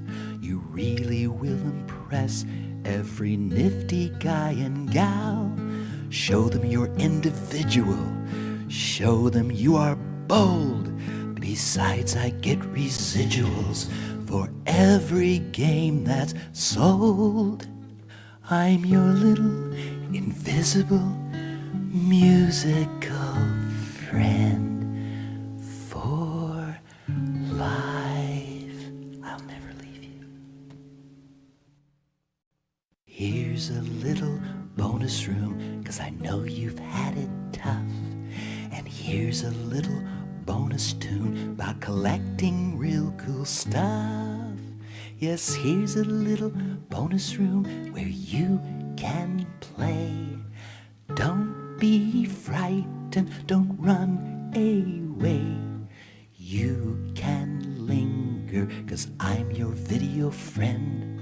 Think of me as a father figure with a hand to lend. Here's a little bonus room where you don't have to worry. Take your sweet time, you need not hurry. Oh, you're looking incredible, you're the bomb. And me, I'm kinda like your dad, and a little like your mom. There are no monsters here, hey wait, look over there. I was just kidding, don't be scared. And when you turn this game off in the real world once again, you won't have to play make-believe or try to pretend. 'Cause I'll be right there when you open your hand. 'Cause I'm your little invisible musical friend. So show me to your pets or show me to your pals. You really will impress every nifty guy and gal. Show them you're individual. Show them you are bold. Besides, I get residuals for every game that's sold. I'm your little invisible musical friend for life. I'll never leave you. Here's a little bonus room, 'cause I know you've had it tough. And here's a little bonus tune about collecting real cool stuff. Yes, here's a little bonus room where you can play. Don't be frightened, don't run away. You can linger, 'cause I'm your video friend. Think of me as a father figure with a hand to lend. Here's a little bonus room where you don't have to worry. Take your sweet time, you need not hurry. Oh, you're looking incredible, you're the bomb. And me, I'm kinda like your dad, and a little like your mom. There are no monsters here, hey wait, look over there. I was just kidding, don't be scared. And when you turn this game off in the real world once again, you won't have to play make-believe or try to pretend. 'Cause I'll be right there when you open your hand. 'Cause I'm your little invisible musical friend. So show me to your pets or show me to your pals. You really will impress every nifty guy and gal. Show them you're individual. Show them you are bold. Besides, I get residuals for every game that's sold. I'm your little invisible musical friend for life. I'll never leave you. Here's a little bonus room, 'cause I know you've had it tough. And here's a little bonus tune about collecting real cool stuff. Yes, here's a little bonus room where you can play. Don't be frightened, don't run away. You can linger, 'cause I'm your video friend. Think of me as a father figure with a hand to lend. Here's a little bonus room where you don't have to worry. Take your sweet time, you need not hurry. Oh, you're looking incredible, you're the bomb. And me, I'm kinda like your dad, and a little like your mom. There are no monsters here, hey wait, look over there. I was just kidding, don't be scared. And when you turn this game off in the real world once again, you won't have to play make-believe or try to pretend. 'Cause I'll be right there when you open your hand. 'Cause I'm your little invisible musical friend. So show me to your pets or show me to your pals. You really will impress every nifty guy and gal. Show them you're individual. Show them you are bold. Besides, I get residuals for every game that's sold. I'm your little invisible musical friend for life. I'll never leave you. Here's a little bonus room, 'cause I know you've had it tough. And here's a little bonus tune about collecting real cool stuff. Yes, here's a little bonus room where you can play. Don't be frightened, don't run away. You can linger, 'cause I'm your video friend. Think of me as a father figure with a hand to lend. Here's a little bonus room where you don't have to worry. Take your sweet time, you need not hurry. Oh, you're looking incredible, you're the bomb. And me, I'm kinda like your dad, and a little like your mom. There are no monsters here, hey wait, look over there.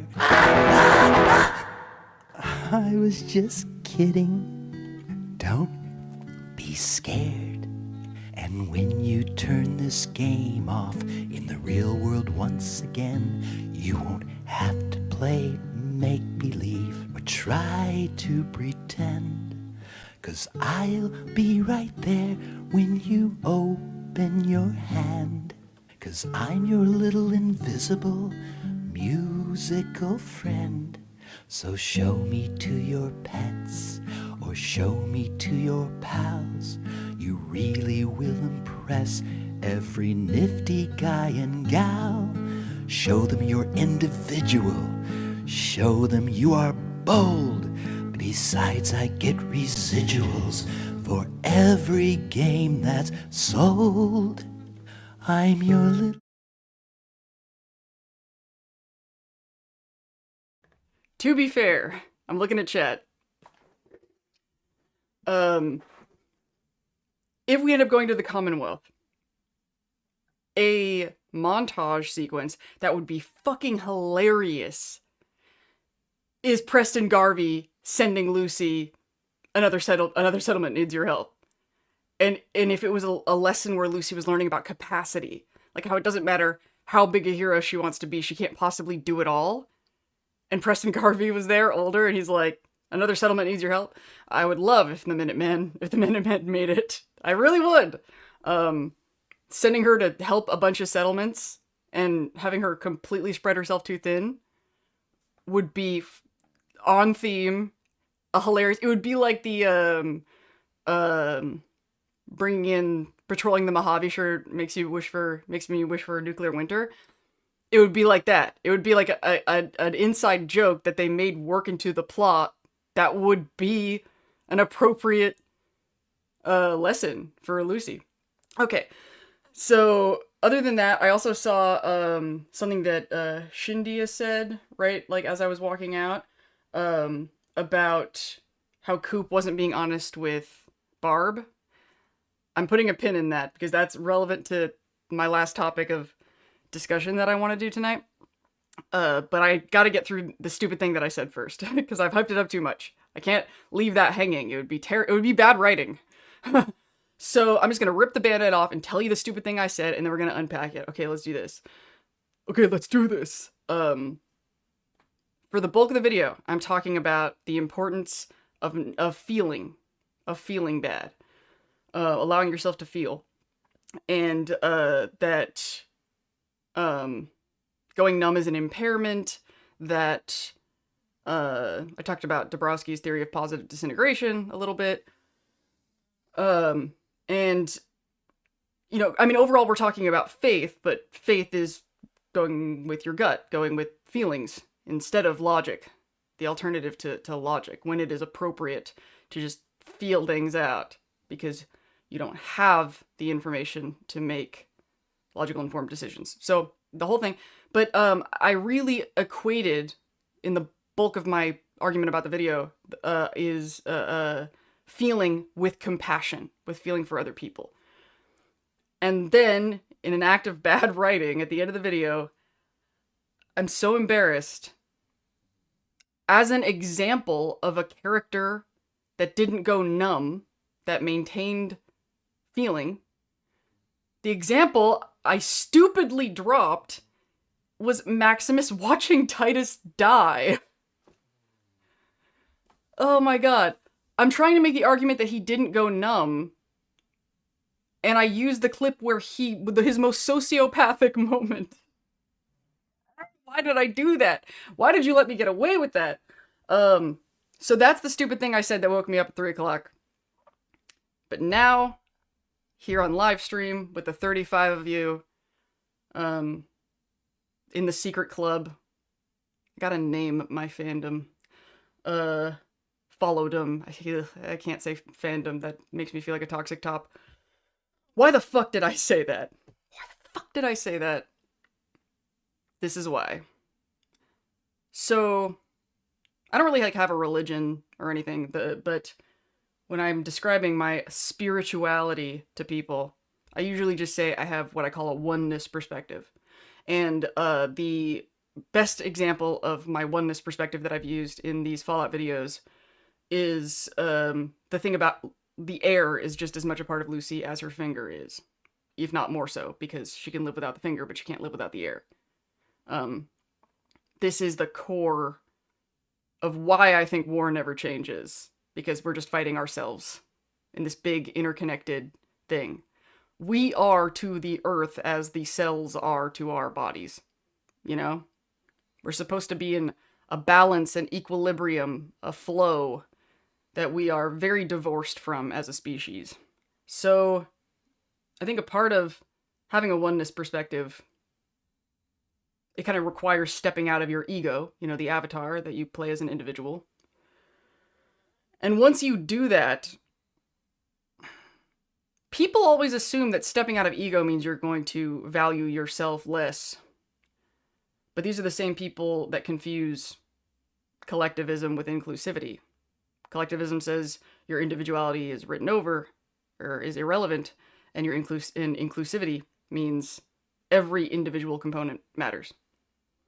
So, erasure is not a part of the oneness agenda, is what I mean.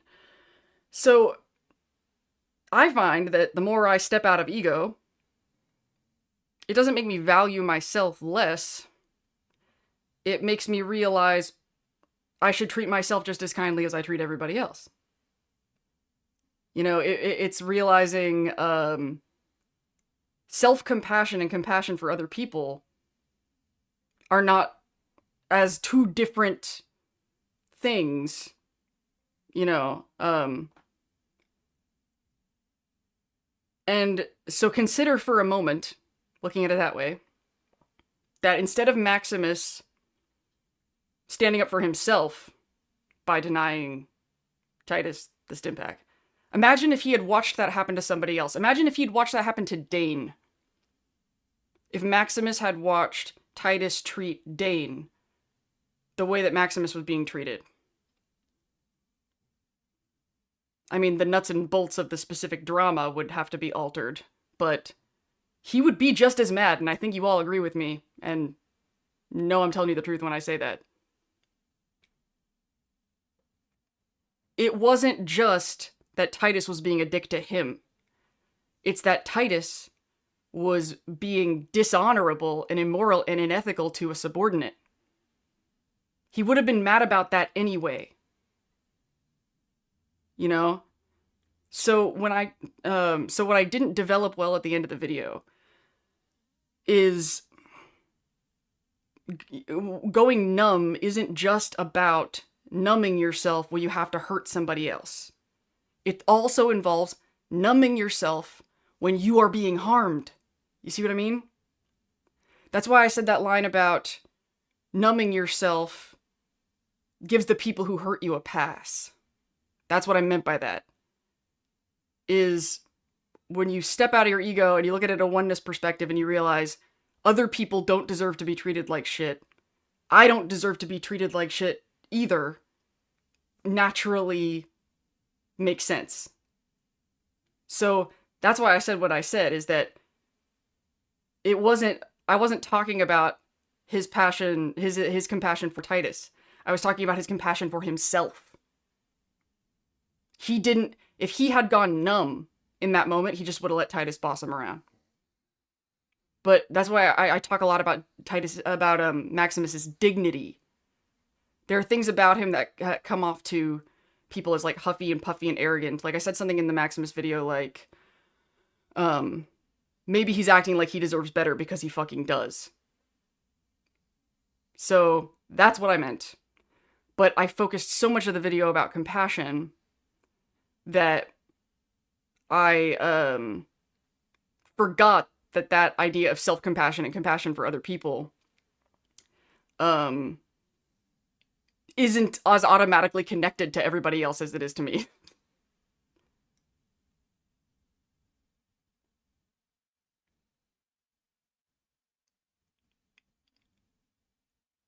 All right, now I'm gonna scroll back up. Well, first I guess I'll look at the things related to what I was just saying. Lindsay lore name. Maybe, but I don't think. I'd like it to be sillier. Like maybe just like a spin-off of I feel like talking down my dinosaur has become sort of a joke. I don't know how to turn that into a thing, but I'd love it to come from something funny, like an organically forming inside joke.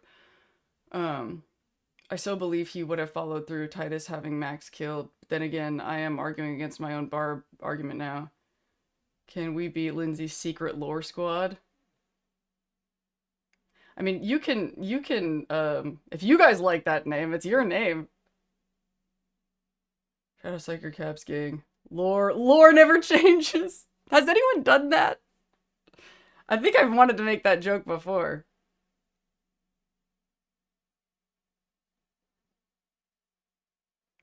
Isn't Lindsay's secret lore squad kind of long, though? Wouldn't you guys want something shorter? I think you would have killed Titus in that situation. Yeah. Lore never changes. Like, I need a word for you guys, like, that I can call it, like, instead of just being like, hey chat, you know, Wastelanders. Like I say, sometimes I say at the end of the videos, Wastelanders, but that's like a good word for Fallout fans in general. Like something that's like a plural word. I think you're being too hard on yourself. I don't think that was a weak point at all. Thank you, Feijun. Like I'll take the hit.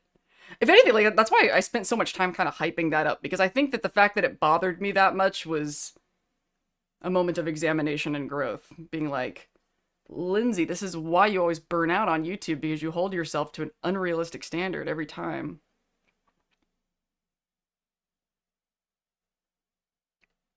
There are too many people who would take lore never changes seriously. Let's go, lesbians. You can all be my lesbians, even if you're not a lesbian. Like you're being hard on yourself. Especially in Season 1, Maximus had been growing character. It's difficult to look back and critique ourselves. We're doing this with Max. Lindsay's lore lookers. Vaulties. Keep brainstorming. We'll see. But okay, now I'm gonna go back and look at the chat that I missed from my break.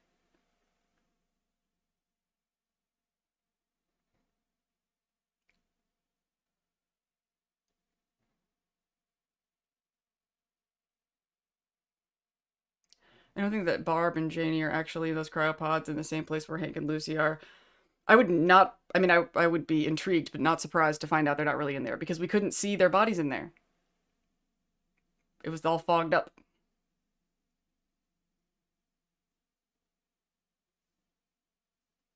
The pod, I don't know, it could either go... It's possible that they had tubes there, but maybe someone found out what happened with cold fusion. What happens if the ghoul finds his family and they are as they were? Would they even recognize him, or if they did accept him as he is now? That would definitely be the big thing. That would be emotional. The ghoul finds his family. Does he stay and fight the war? He's definitely gonna fight. They're setting that up. Janie is the head of the Institute.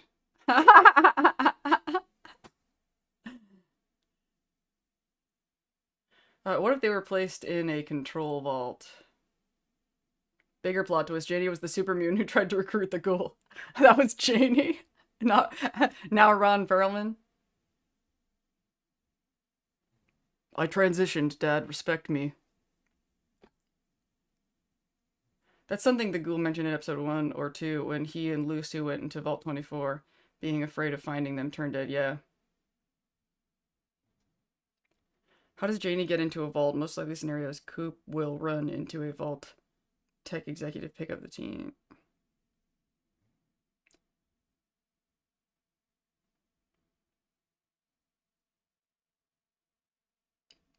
Possibly. But the Institute and the followers of the Apocalypse will play small roles on TV. I can't explain why. I just don't see them.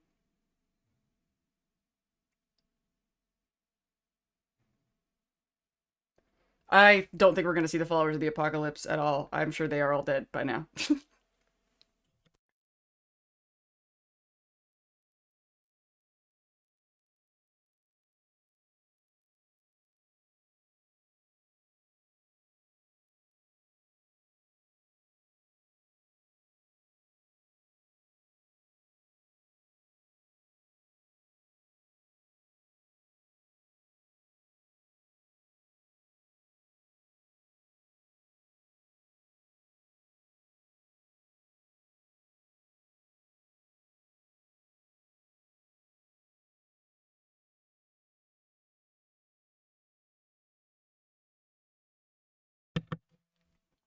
Beijun says, I don't think he was threatening Barb. I think he was keeping her alive. She just took it as a threat. That's a really interesting idea. I think it could be a combo of both.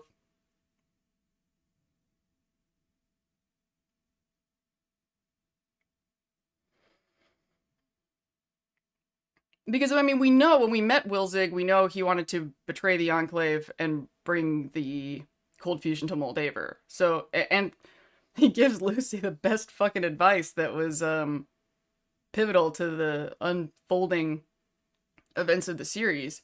So, Wilzig's good. The question is, how long has he been good?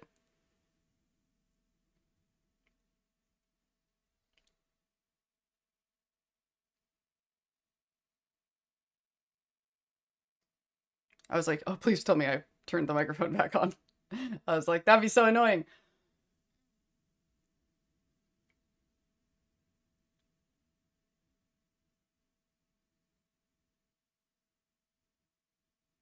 Alice still severely disappointed the Minutemen didn't have a quest to take the Springfield Armory. Yeah, right?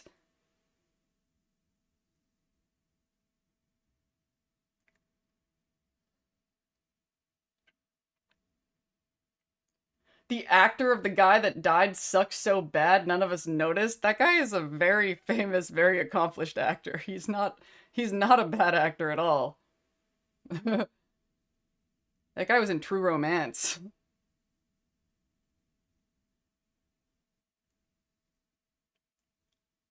He didn't I don't think he did not. Yeah, I don't think he did either. I mean I used the clip as an example because in my head I just thought that putting that Titus death thing was just not the easiest example for what I was trying to say. Yeah, obviously Titus, I mean not Titus, Maximus felt bad about it because he confesses to Lucy in Vault 4 or the medical supplies thing. So it did support my point. It was just an example that begged for argument. Feral Cools? Okay, that's my favorite so far. Super mutants have one gender, Carnage.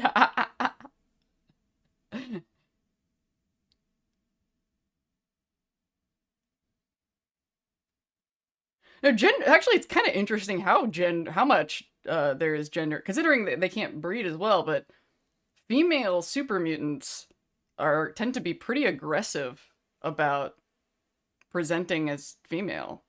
Like they usually have like really girly hair or wigs. Like gender appears to be really important to super mutants, and that's actually pretty interesting. Like there's something about the fact that their bodies all look the same that makes them really want to gender themselves in their presentation. At least that's my perception. But I wanted to talk about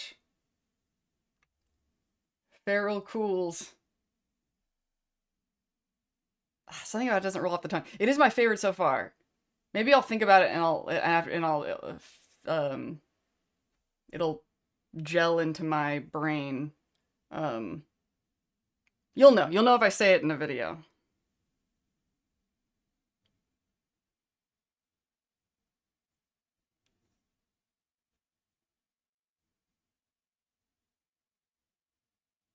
Okay. So now that I've confessed my bad argument,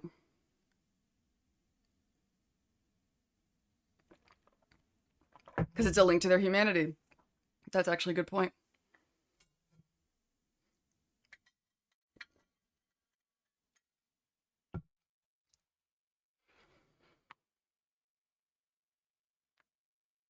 Mm.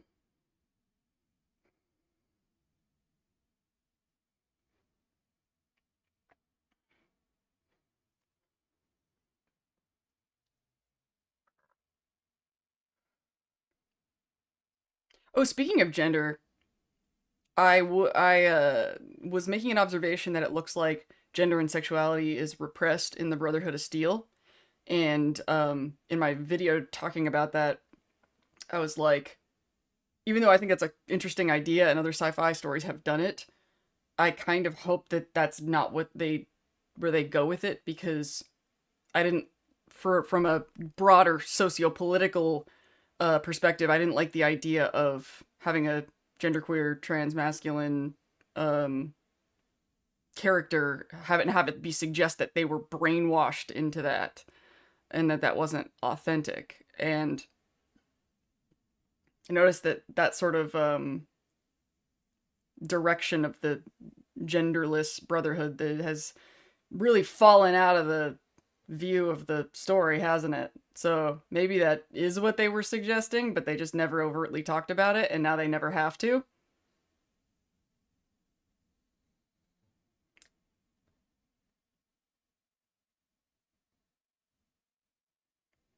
I think it has something to do with age. Not a lot of super mutants, and one or two had any gender expression, and we see more of that later in the timeline. Cooper became a glowing one would be crazy. Man, can you imagine the visual effects on that? Maybe that's his epilogue. That's Cooper Howard's bad ending. Ooh, that would be fantastic. Can't they hit? I got the impression that the possible repression of gender in the Brotherhood was only maybe Quintus's chapter. Yeah, definitely only Quintus's chapter. I should have clarified that. The other chapters seem to have both completely different ideas about gender, both plus and minus. Yeah. Would he be too radioactive to hug his daughter? Oh, you just made that so sad. Okay, so I wanted my last topic that I wanted to have one of my little soapbox moments about tied really well with, I think it was a Shindia. Shindia? Is it Shindia or Shindia? Said about if I scroll up, can I find it? Oof.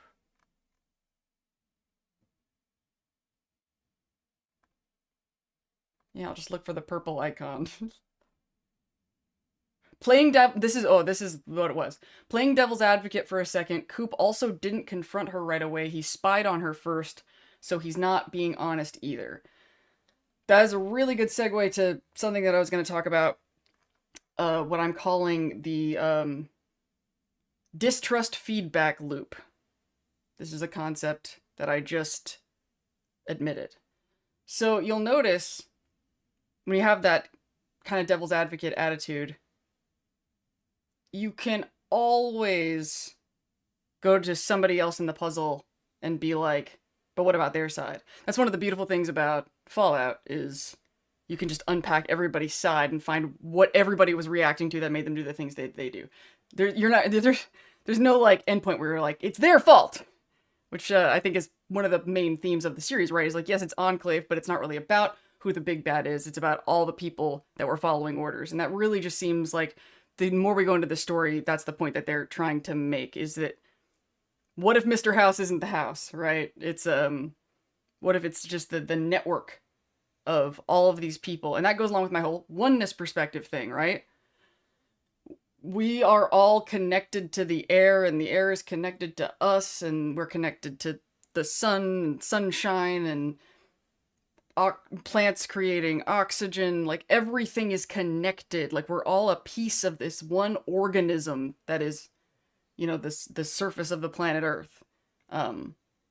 There's so having the perspective that if we say that Barb messed up, that automatically, if we say that Barb acted poorly toward Cooper, that we're making her the bad guy and him the good guy.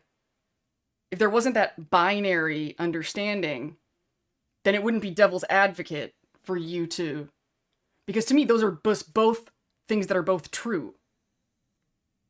Like, Cooper fucking up is a completely... Or Cooper doing a bad thing doesn't take away from the bad thing Barb did. It's not, both can be true. It's not an opposing point. Whether or not Coop lied to her, her lying to him would still be bad. Like, this kind of connects to the question I think we had, either it was the last live stream or the stream before, is, does apologizing take away from a karma hit? You know? It still, like, has, like, both that question and this devil's advocate framing both sort of look at it like, a competition mindset as opposed to a cooperation mindset, where we're all doing shit and making messes. I'm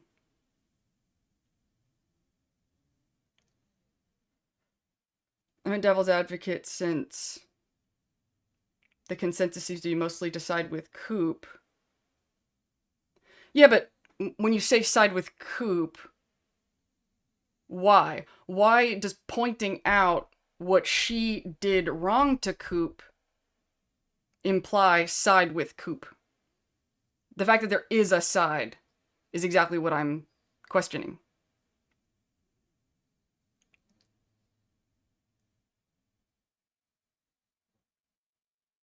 Like, we could acknowledge that what she did was unfair to Coop without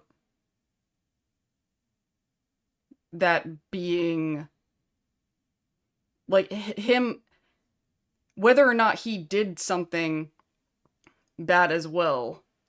Like, do you see what I'm saying? Am I making sense? Coop is the courier somehow.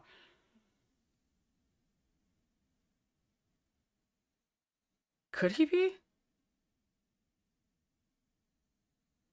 But he and House would have known each other. Unless House pretended he didn't know him?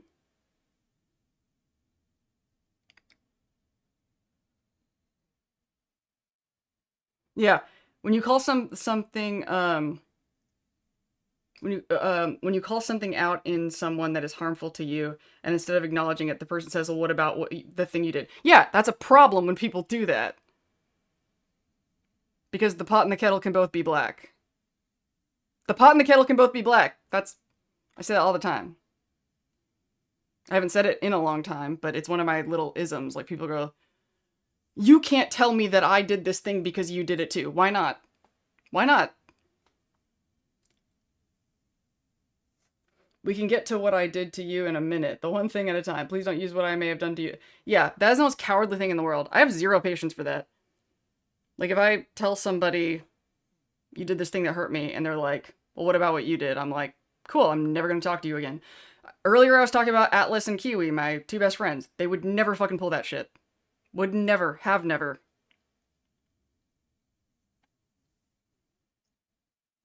Atlas, who is here. Yeah. Atlas, you know for a fact that would drive me up the fucking wall if you did that. And you wouldn't do that.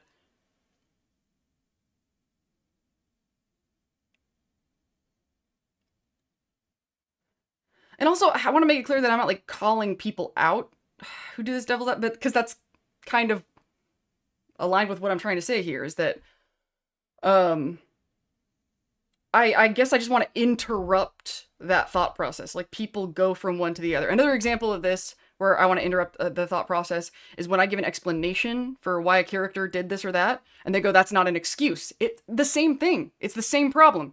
When I explain why Mr. House, this evil character, does this, and they go, oh, that's not an excuse. And I'm like, excuse from what? What do you think I'm excusing them from? Like, it's this undercurrent of competition that is in just the way we understand our world that makes it so impossible to have a constructive conversation. Like,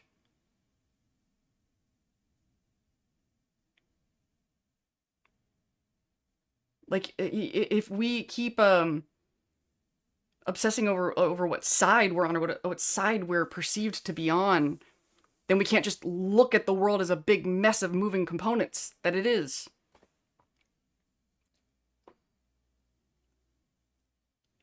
So, but I liked that you said that. That's another thing that I'm worried about, is sometimes I'll really like what somebody says in a comment or in a chat, and,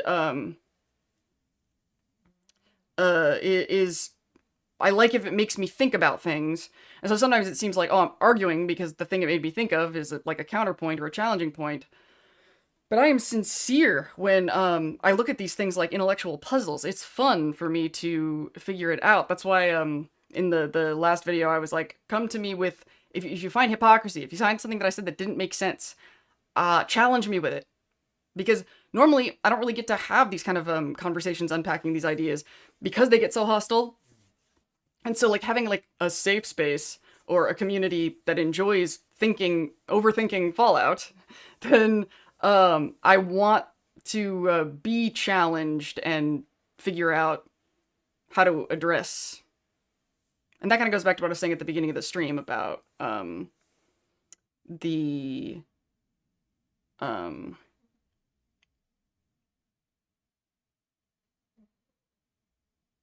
internalized antagonist that I deal with that makes me, you have to explain things perfectly. I'm like, well, it's a never-ending quest. I need to find out what things I didn't explain well and figure out how to explain them well. And in a way that I slow down and I stop burning myself out. Thank you, Lindsay. This is really something I needed to talk about and have been messed with by others. So thank you all. Constructive, not competitive. Yeah. Like, why does it have to be zero sum, you know? Like, because I could probably, with like any character relationship, any character conflict on this show, point out how they both had reasons for doing what they did, and they both fucked up. With any two people. You know? Right. So what I loved about this comment and how it fit into what was already in my notes. God, I'm so long-winded. This brain of mine.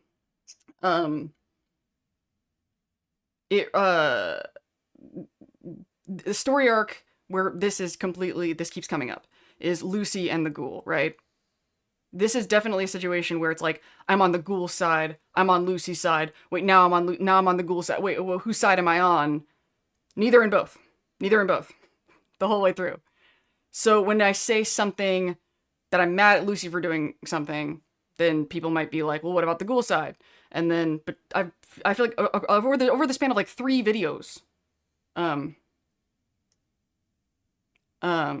yes, Shindia, I'm glad that you have a right attitude. I was starting to feel guilty about where that was going. I think it's great that we're getting writing good enough to have these complex... Exactly. That's why I love this fucking show so much. So, this comes up with the Lucy and the Ghoul storyline a lot, where, I saw a comment that was kind of like what I was expecting to hear about the Maximus thing, where, you know, somebody's like, you're saying all these things about the ghoul, and how he ended up on a spike, you know, because the lone wolf thing doesn't work. It wasn't gonna, he couldn't, you know, people were just walking by him because they didn't want to get involved. And, you know, you're saying that he's in this situation because he should trust people more, but Lucy is the one that punched him out the window, and he fell on the spike because she punched him out the window. So, you know, why, once again, the undercurrent vibe is like, why are you taking her side, you know, or why are you siding against the ghoul when this happened on the other side? And that's actually how, thinking about that is how I came up with this, what I'm calling the distrust feedback loop. I have so many questions about dog meat. I was just glanced at chat, like, that dog has an agenda. We don't know what it is. Did anybody else notice that the dog is, how the ghoul figured out how to slide under the gate? Because dog meat did it and led them out. Showed them the way out. Just saying.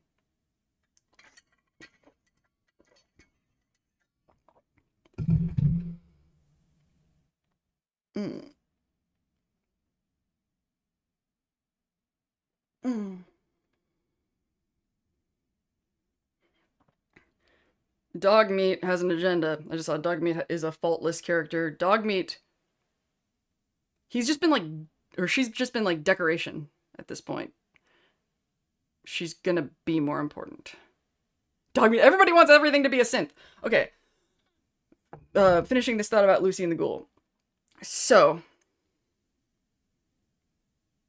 I really, really like that at the beginning of my first Lucy and the ghoul I guess you could call it like the series, the Rad Scorpion sting scene. I guess this was episode, was it 2 or 3? It was when Lucy wants to save the Legion woman and leaves the ghoul on the ground with the Rad Scorpion stings. I am so glad that at the beginning of that video, I straight up said that I was triggered, that episode triggered me. Because everything that happened after that, as far as the way that I talked about that storyline, was a perfect reflection of what being triggered does to the brain. I was exhibiting reality about trigger as I know it. So here's what happens. Your brain, when you're triggered, all of your like cognitive energy is like tightened and cramped around what your nervous system is trained, how your nervous system is trained to respond to the threat that's present. And obviously all this is going to be supercharged in an ADHD autistic brain. So it puts blinders up. And this is why fight or flight responses create like a cognitive impairment, but especially for a lot of neurodivergent people, it actually makes us super geniuses. Like we're really, really articulate and really like together when the pressure is on, because all of our cognitive abilities are just squished. You know, it's like, it's sort of how you get stronger and people can lift heavier weights and stuff when they're in certain situations. So it's like a combo of both. It makes you like a super genius, and it also makes you really dumb about things. It makes you not see things. So, and I also talked about how in my first video about the Fallout TV show, The Ghoul is Perfect, I talked about how my mom, my super abusive mom, it's complicated. She would write me these really articulate letters about what a piece of shit I was. And so what would happen in those moments is I was reflecting behaviors that triggered her because I was going to school and being educated in a world that traumatized her, and I was absorbing cultural messaging, and I wasn't actually anything like the people that hurt her, but I reminded her of the people that hurt her. And her nervous system had learned, probably similarly to me, that you have to make really logical, cohesive, brilliant arguments to convince people to change their ways or do what you want them to do. So she wrote these, so they were really, really smart letters, but that tightening of her perspective made her unable to see, this is my child, they're 12. This isn't some like college buddy that crashed on my house in the 80s that owes me something because I keep fucking feeding their ass. No, I came out of her body, so basically it was really, really smart in this stupid window, and similarly, after I made that video and I said I was triggered, that whole video is very much on the ghoul's side. It would be fair to say, right? I didn't really talk that. I was mad at Lucy. I was mad at her, and my nervous system was blocking out her side. Straight up. And then, when I calmed down and my nervous system relaxed, I went and thought about it, and I was like, well, I just totally, didn't take in Lucy's point of view and take into consideration how the ghoul was fucking up. So I made that second video that was like, damn it, now that I've calmed down, I gotta look at all this from the other side, right? And then further still, in the next video, I dove into Lucy's side even more. I think in the next video after that, I said something like, I've been really hard on Lucy. And then I started talking about why Lucy's handling things the way she is. So I love that I said I was triggered at the beginning of that first video, because you can, across the next videos, you can see my perspective expanding as I calmed down. Especially because, and this kind of goes back to my mom stuff, you might have noticed my arguments when I was saying where the ghoul fucked up in that next video. I said that, you're the adult and she's a child. You should have known she wasn't going to understand these things. One of the reasons I started looking at it that way is because when I made that first video, I related to the ghoul and I had been treated like that by Lucy's. But if I think about it and I zoom out and I look at it from my mother's perspective, she was the ghoul and I was Lucy. You know, she was the one who had more experience than me. She was older than me, and she knew these things that I didn't know and had experience. And she was right about a lot of things. Doesn't excuse any of it. It's a big, complicated mess. I'm not taking her side. But there was stuff like that second abuser I was talking about, the one that I ran to after I left. My mom had that person clocked day one. Day one, when I was in 8th grade, my mother was like, this person's a piece of shit. And it took me 25 years to figure it out. My mom saw the tunics, and I left her with the rad scorpion stings, you know? And then I was thinking, like, okay, well, now that I'm seeing that, now that I'm seeing how, from her perspective, I'm the Lucy, why do I still feel the way that I do about what I did? Like, why is this not making me filled with remorse for abandoning my mother? And then you see the arguments I see in that video. Lucy's a child, and the ghoul, like, how could, the ghoul, in that video I said something like, how could he expect her to trust him and be fine and chill watching him, you know, eat people and do all the gross ghoul stuff that he did? Similarly, how could my mom expect me to trust her when she wrote me these horrifically psychologically damaging letters and she used to, like, scream at me and she treated me horrible? Like, one of the reasons I trusted this abuser more than my mother was because this abuser didn't scream and yell and do crazy shit, you know? So, like, yeah, she, like, I don't look back and go, oh, I should have listened to her, she was right. I look back at her and go, how the fuck could she have expected me to listen to her if she was gonna act like that? You know? But thinking about things like this, like your life and reflecting it on these shows, and I'm proud to be the kind of person who's able to do that and see. Oh, and I think I mentioned before, the best therapist that I ever had was the TV show Interview with the Vampire. I could put so many of my fucked up relationships and transpose on so many things happening on that show in the way that I just did with me and my mom and Lucy and the Ghoul. But if I'd stayed in that state that I was in that first video, and I didn't expand to see that there's a situation where I could be seen like this character that I hate, I wouldn't have been able to expand my perspective the way that I did. And that's why I love Fallout, because they show you everybody's side.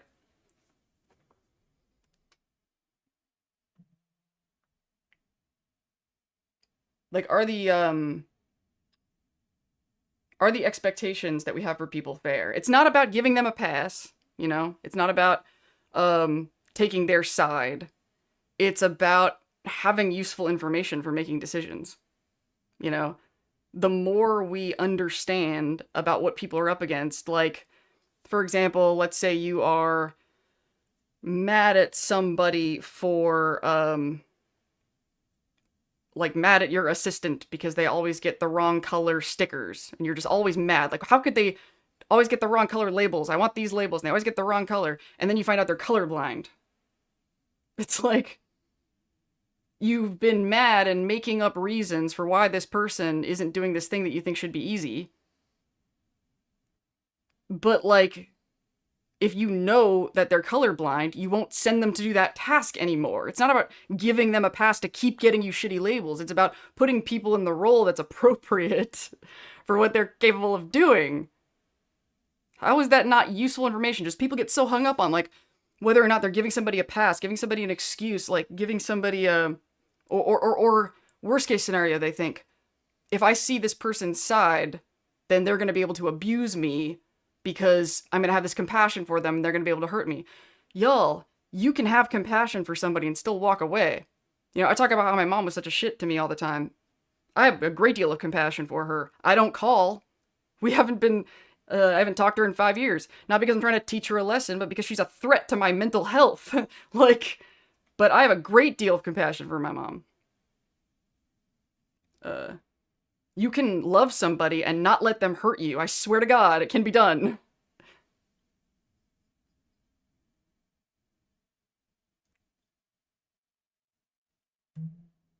I gotta check my boxes to make sure I've,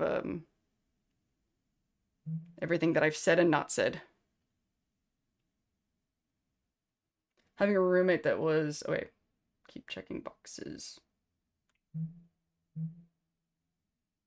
Oh, right. One more thing about the my mom thing that I put on here is using Fallout as a therapist. What else that I realized is something that's been really really hard for me in that whole like I don't want to have compassion for these people because I don't want to give them an excuse.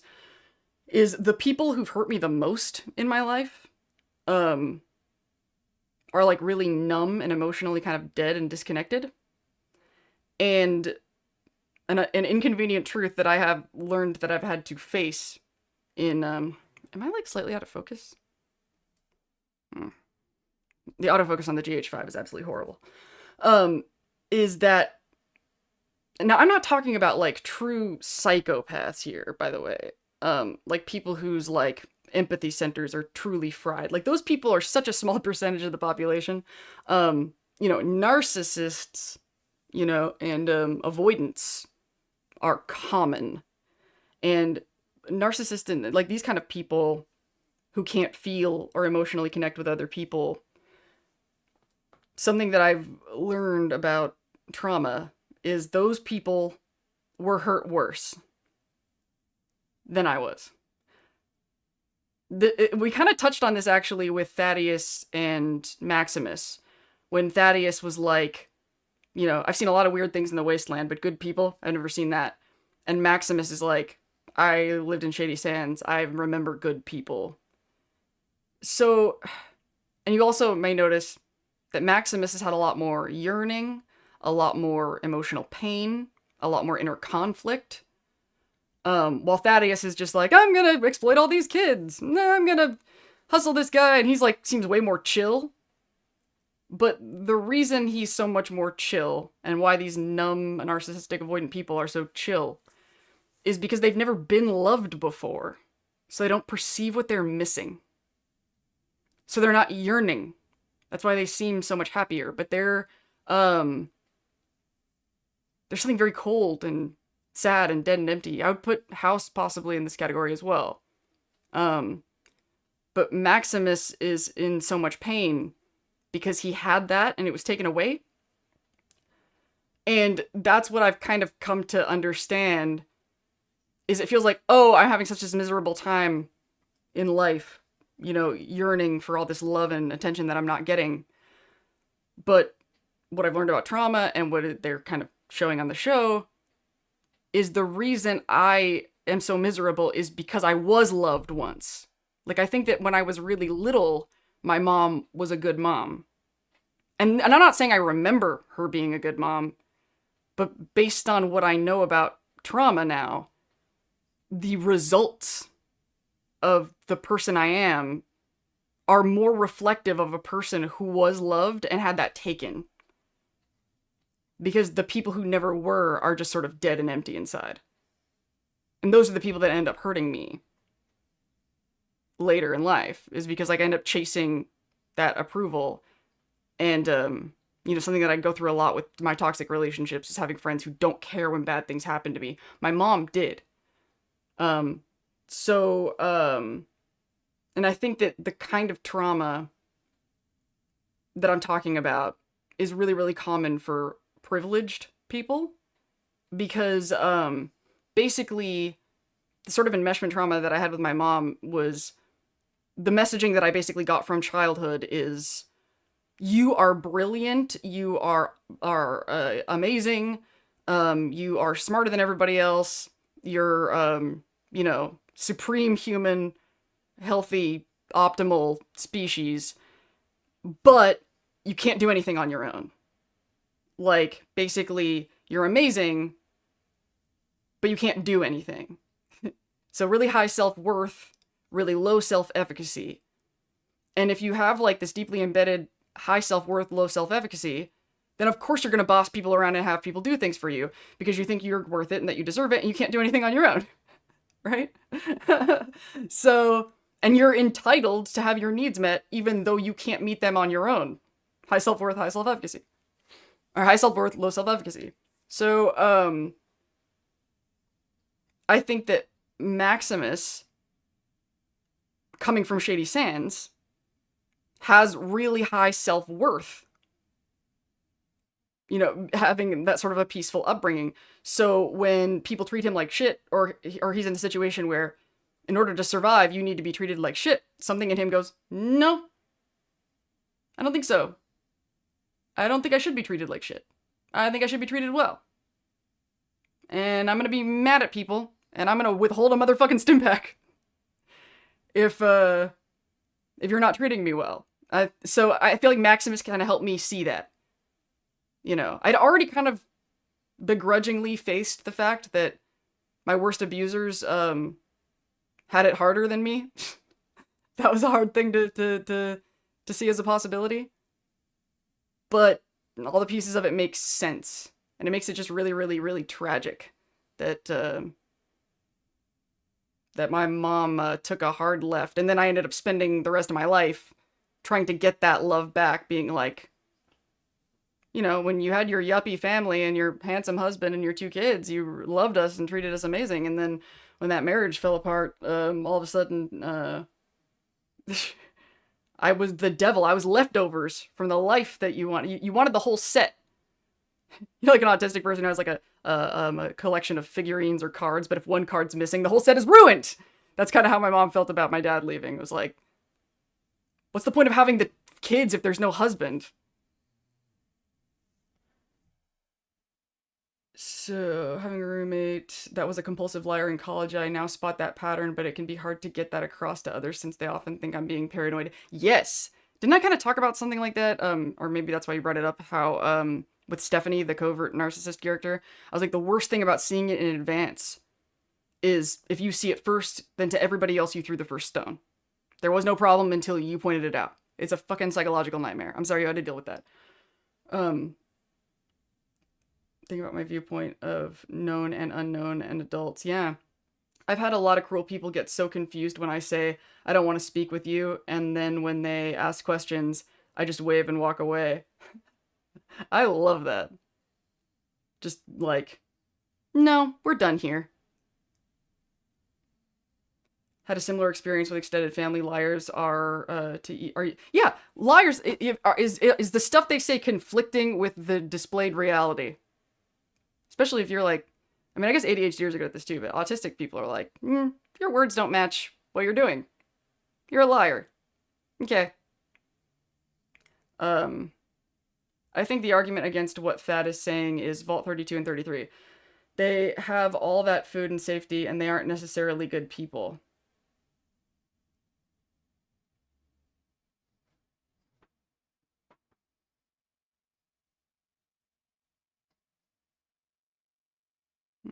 I see what you're saying, but this is one of those situations where you have to look at, in Thaddeus's brain dictionary, what he means by good. Like, from their perspective, good is people aren't killing each other. That's they have pretty low standards for good. So from that perspective, yeah, they are. Everybody in the vaults by that standard. I think what they mean by good is like, if they had cold fusion, they probably won't start a war. Maybe. I'd like to know where Rodriguez is. Yeah, the NCR captain. I'm worried that Lucy is going to find a room full of people who defied the brain control chip, and it'll be a messy sight. Oh, yeah. Ugh. All the blown minds. Actually, that would be a good scene. I kind of hope they do that. I don't know how Hank got the drop on Rangers. You mean as far as bombing Shady Sands? So much of the show and others keeps proving that communication is key. So many things could be avoided if people actually talked. Yes, without pushing it for an agenda or forgetting. Couldn't agree more. God, if we would just fucking talk to each other. Reveruna nailed it. Yeah, yep. Or forgetting that not everyone has your experiences and viewpoints. Yep. Poor communication kills. Alisonic, even Rangers sleep, plus Hank had minions by then. Now, what I will say about that is it does not matter what defenses Shady Sands had or didn't have. It does not matter. I got really irritated at this commenter that was very, very victim blamey about Shady Sands. Because whatever defenses they had, Enclave or whoever brought the bomb would have worked around those defenses. They did what they did because the defenses that were in place allowed them to do what they did. They would have worked around whatever the fuck they did. Because what we're talking about here is power differential. That's what the show is all about. If they got in a half-assed way, that's because they didn't need to pay for a more expensive way. Your mom's set bonus got ruined. Yeah. That actually would be hilarious. I want to see Range Rico get taken down by a little fuzzler. Anyway, the reason why it's important to note that the Enclave would have gotten in no matter what defenses Shady Sands had, the reason why that's important is because what makes a bad guy the bad guy is they are willing to cross lines that the good guys are not willing to cross. That is why, until some mass awakening of consciousness happens in this universe, the good guys will die. And the Enclave and the Brotherhood of Steel, and all the big bads thrive and end up in every game. And the followers are gone. Because they are chicken nuggets. Hank is using Fisto as bait to get the drop on people. And if you're wondering, well, Lindsay, if that's your attitude, then how the hell is this going to get solved? Honestly, the most powerful forces, in this case the Enclave, has to decide to stop. That's it. It sucks. The people with the most power have to decide to stop.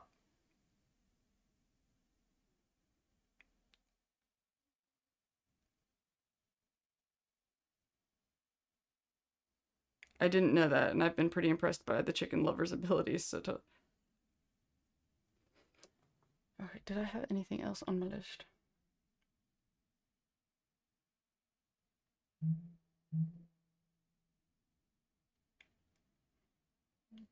Right, so going back to the distrust feedback loop, right? So the point of all of that, other than just, seeing everybody's perspective, is also recognizing that if we always look at the explanations for doing bad things as excuses, like, yeah, the ghoul was stuck on the pike, but that's because Lucy punched him, but Lucy punched him because he betrayed her, but he betrayed her because he was trying to find his family. Like, there's a chain, you can just keep going back. There will always be a reason that people did the thing, and then it becomes just this dominoes of bad thing, bad thing, bad thing, bad thing, bad thing. So the only way to stop it is a cycle breaker. Somebody has to stand up and go, I have every reason to punch this person out a window. I have every reason to steal this Pip-Boy. I have every reason to do whatever the bad thing is. Because I'm hungry. Because they deserved it. There's always a reason to do the bad thing. Recognizing that you have the reason and still choosing not to is what people have to do for this shit to stop. That's why I keep saying, feel bad for your karma hits. If you've got to do it, you've got to do it.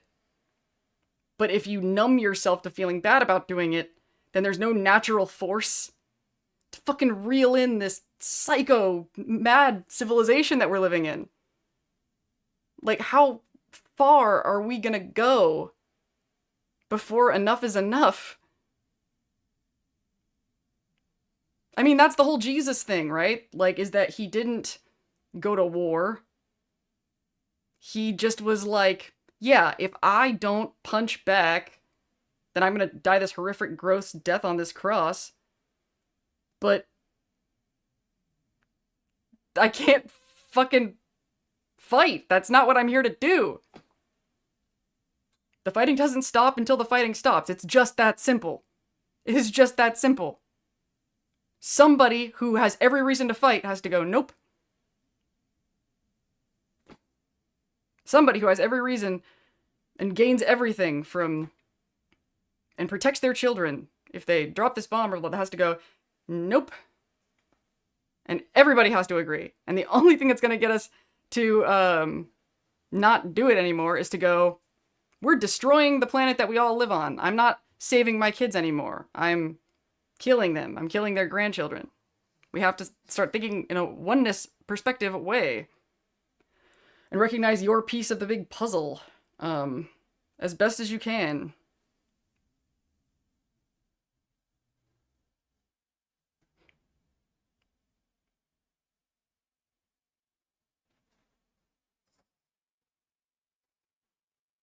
The ultimate thing going to be the water beneath Shady Sands. That's what clued Rose into the fact that there was life on the surface, and Max's dad discovered the same water. There's a big water source. Maybe. That's actually a good point. Because I thought that the point of them showing the water purifier was to show that they were becoming technologically advanced. Was that they were expanding beyond being dependent on any of these forces. Which is honestly one of the big reasons why it was good to blow up Shady Sands for the franchise. Because Shady Sands had been so established and existed for so long. Now are we going to have civilization again? And if we have civilization, it's not Fallout. You know, so hitting the reset button and keeping everything wastelandy, Shady Sands shouldn't be that powerful. Like NCR, the NCR is just gonna keep being a dysfunctional, corrupt mess, you know, punching from underneath rubble forever until the Enclave and Vault Tech and whoever the fuck else is out there just knock it off. Jesus didn't come here to give us the will. I think Jesus said it just like that. F-bombs and all. I'm sure he did. He said, Father, they know not what they fucking do. Oh, the Stephen King evil collapses mundanely. I thought Max's dad said the water was clean below Shady Sands. But the problem is, that with all the billionaires and all the people destroying the world, they have to decide to stop. One of the reasons they don't is because of the multipolar trap thing. Like, even if one of them was like, I'm going to be a hero and I'm not going to destroy the world anymore, then they would just lose their millions. And this goes back to that thing I was saying about, like, why Barb would still do it. Because the position is, if I'm not doing this evil thing, somebody else is going to do it. At least if I'm doing it, it's under my watch. That's big house perspective, right? Like, you know, nobody else should be doing this but me. Thank God it's me, you know?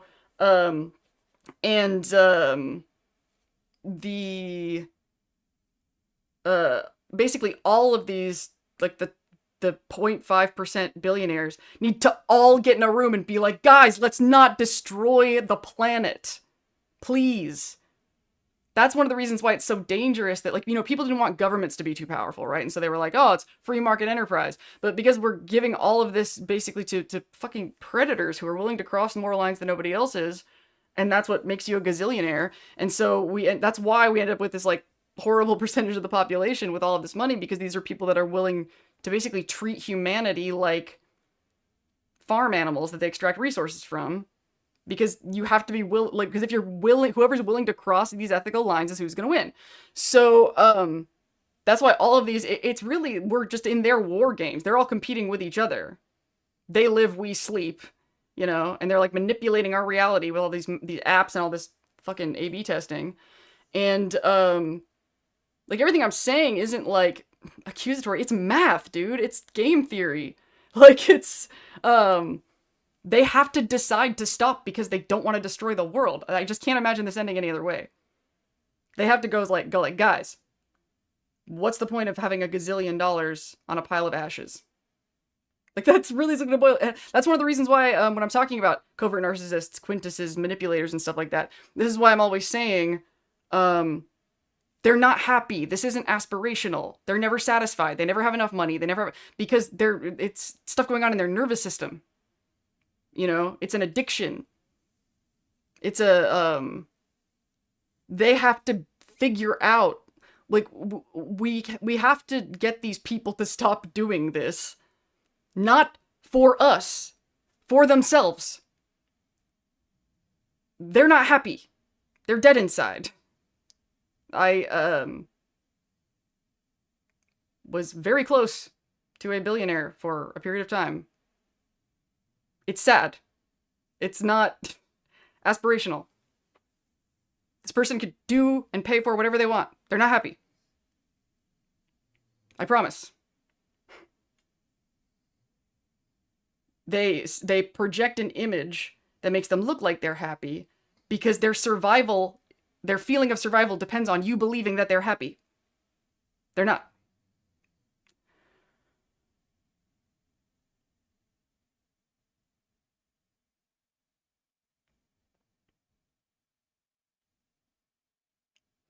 No, he wasn't siphoning the water from Vault 33. They were purifying it.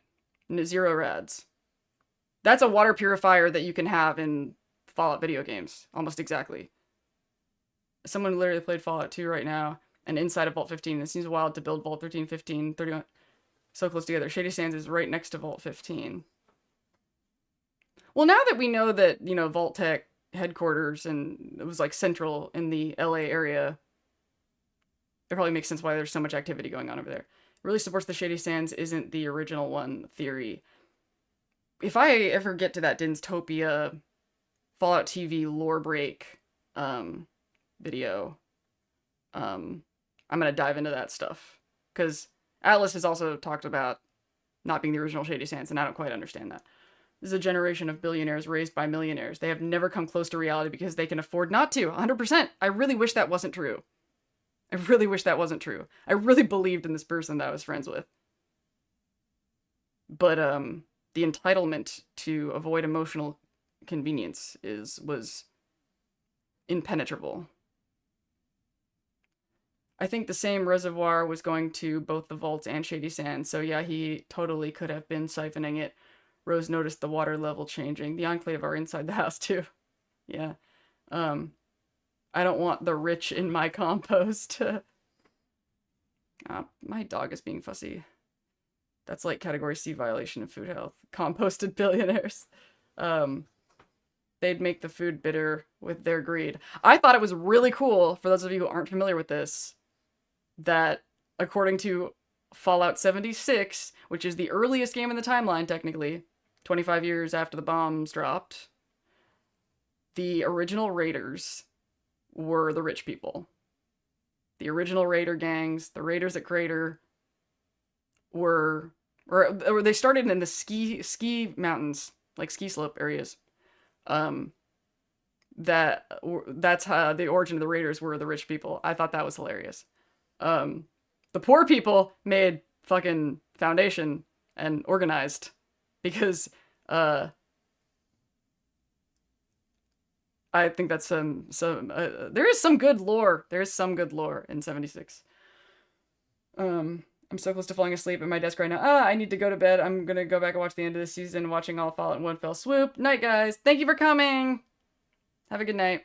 You're probably gone by now because of the delay, but if someone hoards dolls, we call them insane. Someone hoards money and they're a genius. That's fair. God,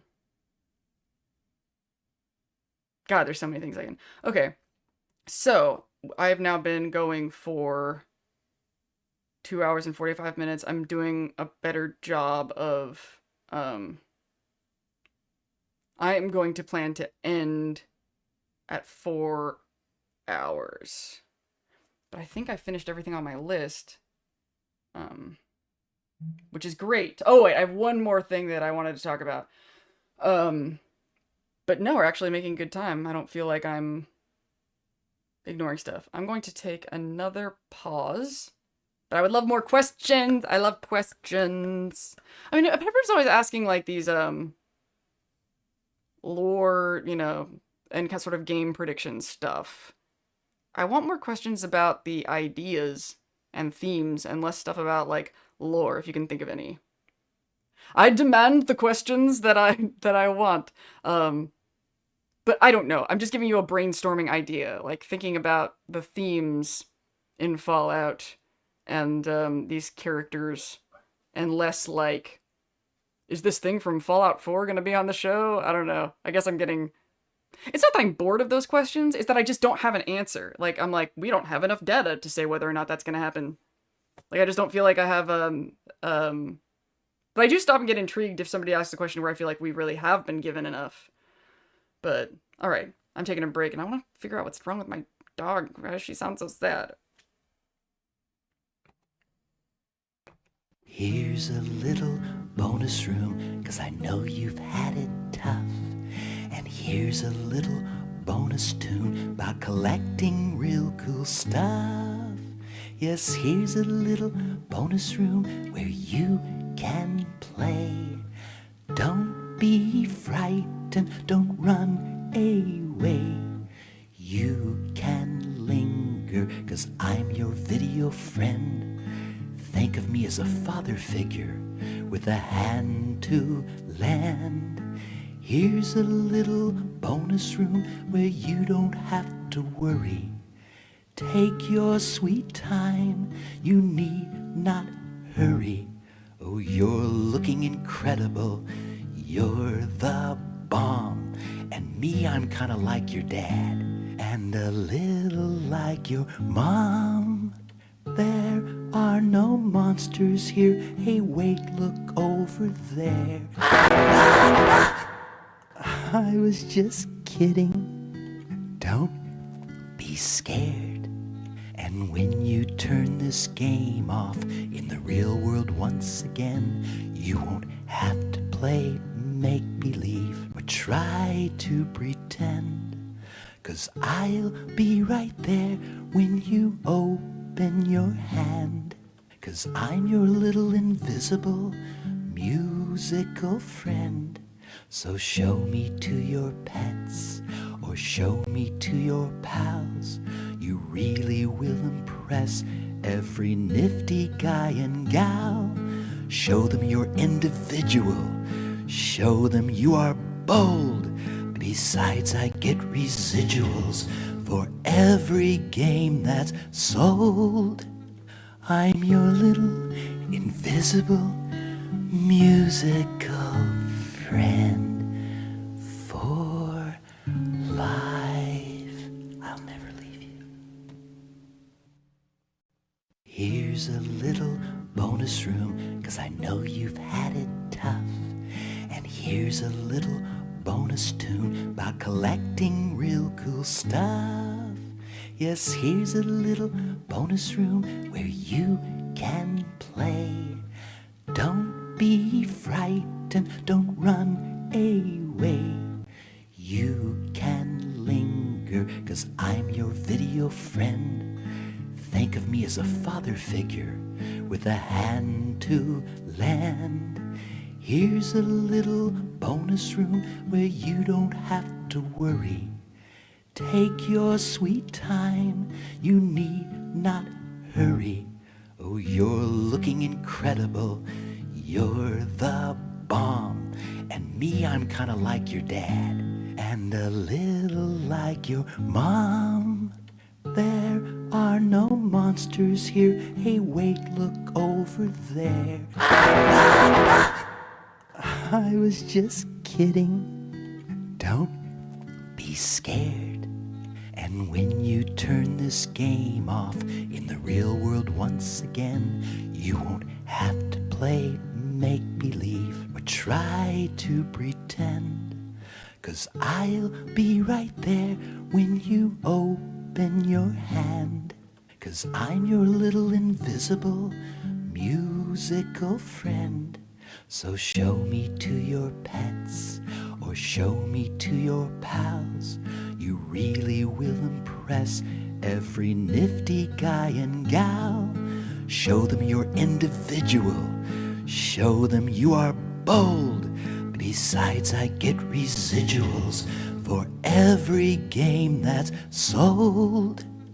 I'm your little invisible musical friend for life. I'll never leave you.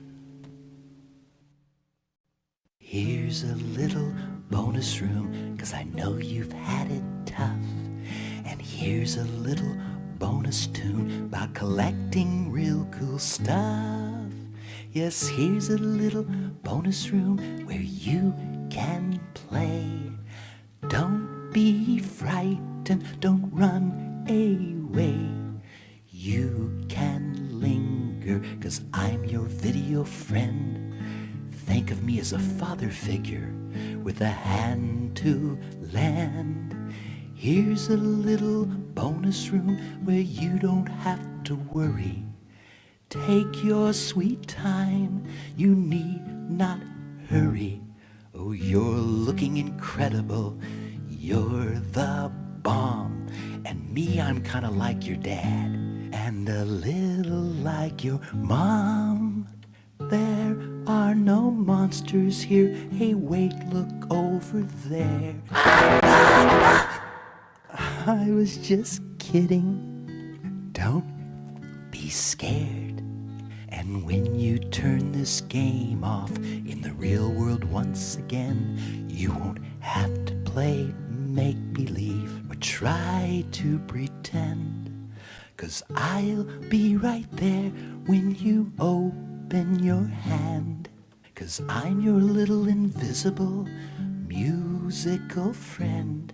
So show me to your pets or show me to your pals. You really will impress every nifty guy and gal.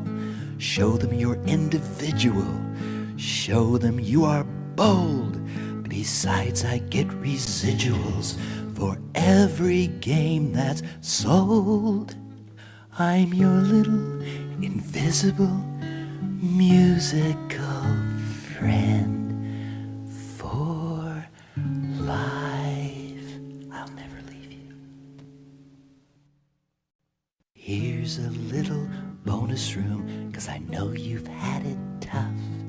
And here's a little bonus tune about collecting real cool stuff. Yes, here's a little bonus room where you can play. Don't be frightened, don't run away. You can linger, 'cause I'm your video friend. Think of me as a father figure with a hand to lend. Here's a little bonus room where you don't have to worry. Take your sweet time, you need not hurry. Oh, you're looking incredible, you're the bomb. And me, I'm kinda like your dad, and a little like your mom. There are no monsters here, hey wait, look over there. I was just kidding, don't be scared. And when you turn this game off in the real world once again, you won't have to play make-believe or try to pretend. 'Cause I'll be right there when you open your hand. 'Cause I'm your little invisible musical friend. So show me to your pets or show me to your pals. You really will impress every nifty guy and gal. Show them you're individual. Show them you are bold. Besides, I get residuals for every game that's sold. I'm your little invisible musical friend for life. I'll never leave you. Here's a little bonus room, 'cause I know you've had it tough. And here's a little bonus tune about collecting real cool stuff. Yes, here's a little bonus room where you can play. Don't be frightened, don't run away. You can linger, 'cause I'm your video friend. Think of me as a father figure with a hand to lend. Here's a little bonus room where you don't have to worry. Take your sweet time, you need not hurry. Oh, you're looking incredible. You're the bomb. And me, I'm kinda like your dad. And a little like your mom. There are no monsters here. Hey, wait, look over there. I was just kidding. Don't be scared. And when you turn this game off in the real world once again, you won't have to play make-believe or try to pretend. 'Cause I'll be right there when you open your hand. 'Cause I'm your little invisible musical friend. So show me to your pets or show me to your pals. You really will impress every nifty guy and gal. Show them you're individual. Show them you are bold. Besides, I get residuals for every game that's sold.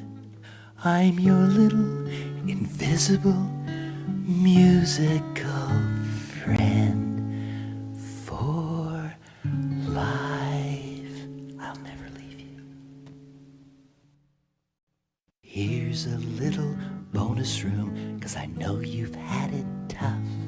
And here's a little bonus tune about collecting real cool stuff. Yes, here's a little bonus room where you can play. Don't be frightened, don't run away. You can linger, 'cause I'm your video friend. Think of me as a father figure with a hand to lend. Here's a little bonus room where you don't have to worry. Take your sweet time, you need not hurry. Oh, you're looking incredible, you're the bomb. And me, I'm kinda like your dad, and a little like your mom. There are no monsters here, hey wait, look over there. I was just kidding. Don't be scared. And when you turn this game off in the real world once again, you won't have to play make-believe or try to pretend. 'Cause I'll be right there when you open your hand. 'Cause I'm your little And I'm back. I love you all so much. This is my favorite part of my week. But when I was taking a break, I was like, why do I feel so creatively unsatisfied? And I think it's because there is a comment that irritated me that I feel like an urge to talk about, but I've been like, I don't know if I want to dwell on negativity, and it also kind of feels weirdly like I'm talking behind their back or something, but maybe I'll circle back and decide later how I feel as the stream comes to a close, if I still want to talk about it or not. So maybe I'll leave you hanging there. Wouldn't that be screwed up of me? But the last thing on my list to talk about is expansion of stream kind of stuff. This is normally the stuff that I would do at the beginning, or expansion of the channel. This is normally the kind of thing I would talk about at the beginning, but I feel like we had so much Fallout stuff to talk about, and I had to go into my whole Maximus thing. Thank you for y'all's support. I'm glad you didn't think it was as shitty of a point as I did. And I guess I think I also feel kind of unsettled because I feel some guilt about what I said about Devil's Advocate and taking sides. I really hope that came off like an exploration of an idea and not like a call out. I don't know. I hope that we're cool. As far as the expansion of the channel stuff that I wanted to talk about, there have been some requests or asks about a Discord. And I love the idea of having a Discord, but I cannot add it to my plate. Basically, this stream, a weekly video, and community posts is all I can do for this channel. Because of the other things in my life that I want to make sure stay a priority. Because I'm already like, there's things like I haven't updated my Substack in months, and that was the thing I was doing every week, and that's the stuff where I really just focus on social and neurodivergence stuff that's not Fallout related. I still have work on that front that I want to do. In fact, I think having other stuff going on in my life other than just talking about neurodivergence shit is really important to my neurodivergence. Because, you know, I'm basically writing about neurodivergent self-actualization. So if the better I am at leading a life, an authentic life, that is good material to help people. But if any of y'all wanted to start like an unofficial Lindsay's Fallout Discord, you have my blessing. I want to be a member of it. And also, I really want to be able to be in contact with my audience on Discord. I would really like to have that. I just can't run a Discord. I've tried. I used to have, it was great. It was called Lindsay's Echo Chamber. That was the name of my Discord, which I still think is a fucking awesome name for a Discord. Because I really just wanted to be like, yeah, I know these things, these closed communities can be kind of cultish, but I want to have a Discord where I don't have to fucking censor myself all the time. So, fine, it's my echo chamber. In fact, it kind of still exists. Like, maybe I could transfer ownership of it to somebody. Anyway, who's ever interested, whether it's somebody in chat right now or somebody watching the VOD, hi. I would love to have that happen. And one of the reasons why I would love to have a Discord avenue of communication with y'all. Oh my god, I'm actually feeling vulnerable right now. I'll have to examine that, what I'm about to ask. This might be like some weird trauma shit of me being ashamed to ask for things. Or honestly just having a lot of shit go wrong when I ask for things, quite frankly. But, yeah, I was gonna say that, like, I'd rather have an unofficial, somebody else is running the Discord than me, because the alternative would be I start a Discord and then I just have somebody manage my Discord, and that's free labor, and that's, like, that's a part of that toxic top boundary that I don't want to cross. And so, there's, if you guys want to do nice stuff for me, that's great. I think it was, I don't know if Kerbal Snarky is still there, but, they watched, like, they binged all of my videos to check to see if I talked about something that I wanted to have removed. And, like, I don't mind if you want to do nice stuff like that for me. That's really nice. That was a lot of time.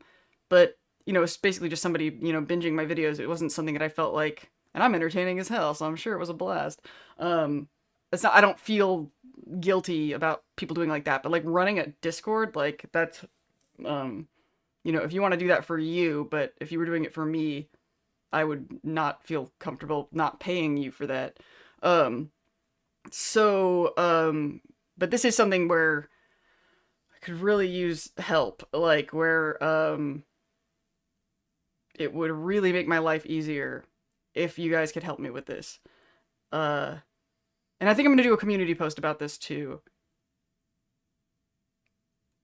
The transition from making Fallout TV show videos to making Fallout video game videos is gonna be really hard.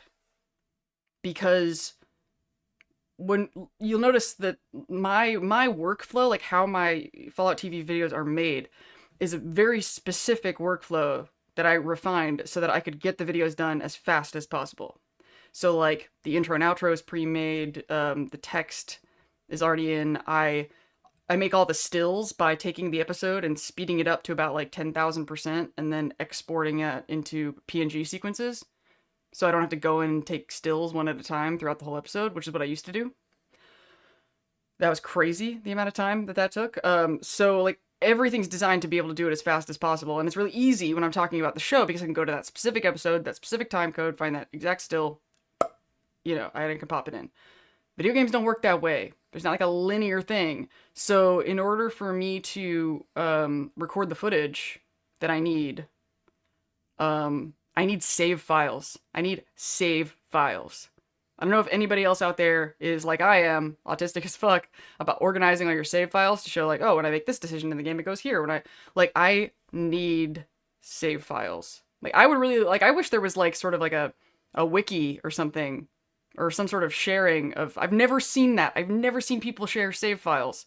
But for these videos, I can't tell you, like, the 2 games that I have the most save files for are Fallout New Vegas and Cyberpunk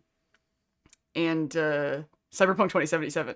My Cyberpunk saves should have gotten me my autism diagnosis. It's hilarious the amount of branches and possibilities and how well organized and the folders and the labels. My Cyberpunk saves are organized by quest.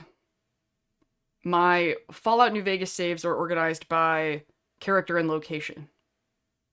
Because I noticed that when I was pulling stuff for New Vegas, it was usually by, like, I need this character's dialogue when you meet them kind of exposition, like the Benny and House video. So when I did the Benny and House video, I had all those saves in order to find all those points in the game that I needed to make that video. For, you know, Cyberpunk, it's a lot like that as well. So there's a lot of topics in Fallout that I want to talk about, but if I don't have the save files at that point, like, it kills me how many times I've mentioned Lonesome Road in all these recent Fallout TV videos, but I'm cutting to pictures from the wiki because I don't have the footage. And it's one thing if I'm, like, talking about the show, and then when I'm occasionally mentioning something from the game, cutting to a wiki, that's fine. But if the whole video is about synths, you know, I need these save points. I need them real bad. I can't tell you what it would mean to me if we could figure out a way to do this. Some of you might not even know this. Like, I feel like it's, like, right out there on my channel, but when people find this stuff, they're like, oh, I didn't know you did. I have Let's Play videos as well. But you'll notice if you look at the thumbnails, I call them planting saves. That's what I call these videos. I was working through Far Harbor, which I'll probably get back to once the show's over. And I'm literally playing it to make the save files so that when I do a video, I can go back. Even though I am noticing, like, basically these planting saves videos or it's like I might not have to go back to the save because these planting saves videos covers, like, the whole quest line. One of the in the most recent video when I was talking about synths at the very beginning, and I show Kasumi in Far Harbor, that was from one of my planting saves videos. But something I want to throw out there about this, and then I'll look at chat, is that I don't need anything else but the saves. There was one time I posted something about this. I was looking for I wanted to talk about Liberty Prime. So I, like, asked the community for Liberty Prime save files. And somebody reached out and was like, yeah, I could totally help you and give you the save files. And they ended up giving me, like, a PowerPoint presentation and, like, a bunch of... And I'm just like, I don't have room for that. Like, I need save files. And if you can help me with that, please don't use that as an opportunity to wedge in and take up more of my energy and time. I need save files. Like, because then I'll feel guilty for not reading your PowerPoint, and but I didn't ask for that. This is the kind of thing that is one of the reasons I have anxiety about asking for help. It's the anxiety is that once I ask you for help and then you give me that help, that I owe you something. You know, it's like it's almost easier just to do as much as I can on my own, because once somebody does me a favor, does something for me, I'm gonna feel really guilty setting boundaries, because that's not how I was raised. I wasn't raised to have boundaries. I was raised to, if I need something from you, you own me, which is one of the reasons I put that comment policy thing at the beginning of every video. I think there's a line in there that says something like, I don't want my regard for my audience to turn into an obligation to submit, you know? I don't want to feel like, so if you really want to help me, well-organized, labeled save files would help me out a lot. So, very big of you to acknowledge and mind your spoon limits in maintaining your biomechanical mech suit. I'm trying. Discord is like a full-time job if the community gets big enough. It is, exactly.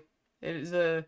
It's funny how much people like to be in community right up until you have to trust someone, won't put a knife in your back. That's it. That is it. And you'll see that shit everywhere. Like, a lot of the stuff I'm talking about in these videos, once it kind of absorbs, you'll start looking around and being like, these patterns are everywhere. The internet is a wild experiment. Yeah, it's the Wild West. The Let's Play gather good B-roll. Yeah. I have the same issue with accepting help. Yeah. There are lots of great sites for Creative Commons B footage. Plenty of B-roll. Yeah. Yeah, but I really want the game footage, though. Yes, the Ask Guilt, never mind, I'll do it myself, is a constant struggle. Do you know about console commands? Yes, do I know about... That's a cute question. Very much so. In fact, if you watch the planting saves for Far Harbor, for those of you who have played it, I guess I don't want to spoil it, there's a section in there that is a hard left turn from how Fallout is normally played. It's like, it is a kind of computer hacking game, minigame sort of thing, that uses the settlement building mechanics all of a sudden. And I thought it was a really cool, like, on the first one, but you have to do it 3 times. I wish it was just once. Like, doing it just once, I was like, oh, what a cool thing. But having it 3 times, it got old. It got really old. So, when I was doing the planting saves thing, I was like, I don't want to fucking do that puzzle part. I don't. So in the video, in the planting saves video, you can watch me literally doing console commands to skip it. The reason why the console commands thing isn't as helpful for what I'm talking about is sometimes it's like story points in the game where there are a lot. Like, it would take forever to stage the quest with console commands.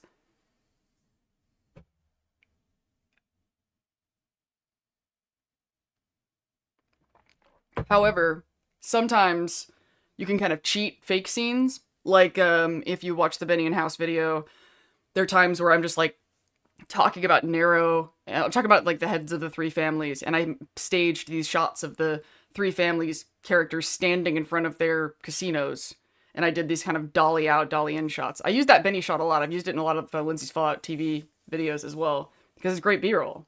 And yeah, I staged that with console commands, because it wasn't like a defined scene from the game, it was just staged. You want to see me go apeshit with that kind of shit, the Johnny Silverhand video, if you're a Cyberpunk fan, I talk a lot about table scenes from the tabletop that are not in the game, and I fucking staged those tabletop scenes using, it's not console commands over there, it's something called appearance menu mod, I think is what it's called, that you can like spawn characters and pose them. It's a genius piece of software. The people who made that are fucking cool as hell. That was a really, really fun challenge. It was also just fun to not have to use AI, because I used a lot of AI in the Benny and House video, because there's some stuff that you just... I've seen other people stage stuff to that level of complication. I just wasn't... It's like Cyberpunk being a more modern game, it's a lot less want to rip your hair out of your skull to stage a bunch of stuff with mods. But so it was cool to be able to... Especially because in Cyberpunk, they literally give you 2 Johnny Silverhand outfits. And that was a really easy way to, when doing like kind of the tabletop stuff, to differentiate 2 different periods of time. Like, I was really careful whenever I talked about Johnny in 2013, I think is when Alt Cunningham was kidnapped. I used the alternative Johnny outfit, and I didn't use the modern Johnny outfit until 2023 when the character died. Died-ish. I wish I had saves that could help you, but all of them got lost to death moving, and I'm sorry. Hopefully I'll find somebody. Appearance menu mod is great. Yes, it is. I want to run Cyberpunk and GURPS Fallout so bad, but I want to go all the way out. Yeah, one of my best friends here is a huge Vampire the Masquerade fan. So I feel like if I ever do tabletop, which I have never really done, I'm probably going to do that before anything else, because the gravitational pull of my social life is pointing me toward that franchise. But you can run a game that is a combo of cyberpunk and vampire, and I think that he would be really stoked to do that because he likes cyberpunk too. It's really easy to overlay those universes. You basically just have to pretend that the Masquerade and the what is the big organization in the vampire franchise called? The Camarilla? Yeah, that just exists in that timeline, which it totally could, because why not? KCD community. Okay, I need to make a note of that. The KCD community does a lot of save file sharing. I don't know. Tell me more. What is the KCD community? Are they nice? Will they be mean to me?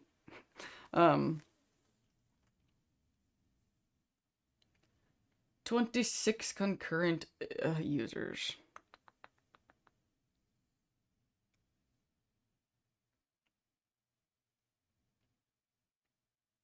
It's amazing just how long and how continuously I talk on this stream. When I stop and pause and think, I'm like,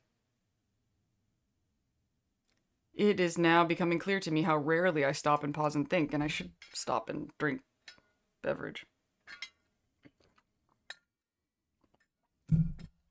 I really want to tell you guys about that thing, but I'm like, is it too negative? It's so hard the feeling. It's like I feel creatively unsatisfied.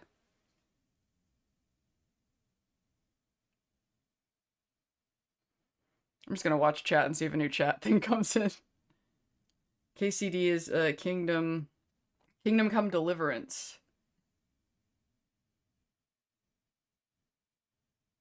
So you don't mean it's like a place where I could get saves. It's like a different fandom. Nobody in Fallout is doing this?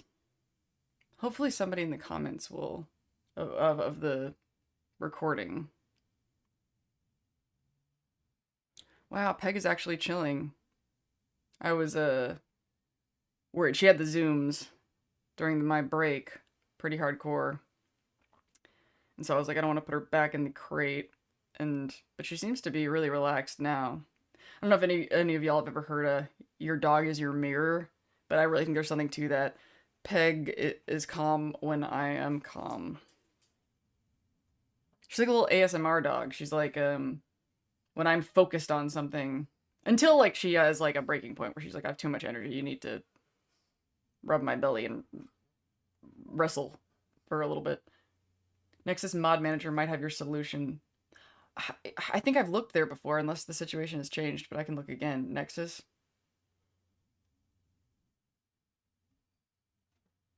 I'm hoping, my dream scenario is to find somebody who meticulously organizes their Fallout saves the way that I do with my Cyberpunk saves. That person has to exist. And I feel like that kind of a person would be a fan of my content because they'd be similar to me. You know, like, if there was somebody like that, like if anybody needed Cyberpunk saves for anything, the only problem with my Cyberpunk saves collection is it warped very strongly in favor of female V saves. And I'm actually in, I just did a male nomad playthrough, and now I'm going to do my next one was going to be a male street kid playthrough. My asshole playthrough. My plan for that playthrough is to pick all the asshole answers, because I've never done that before. And romance Carrie in that one. It's also going to focus a lot more on Johnny storylines than my nomad playthrough did. But yeah, I have like planned arcs. Like, oh my god, the degree to which I know that game is like, I may never love like that again. Same for Judy Alvarez. I don't have any Fallout crushes like I have Cyberpunk crushes. Like, especially Judy Alvarez. That's the love of my life. That's the dream. I can't believe, like, I've never felt so marketed to in my life. I was like, the lesbian love interest character has absolutely stolen my heart, and I felt so manipulated.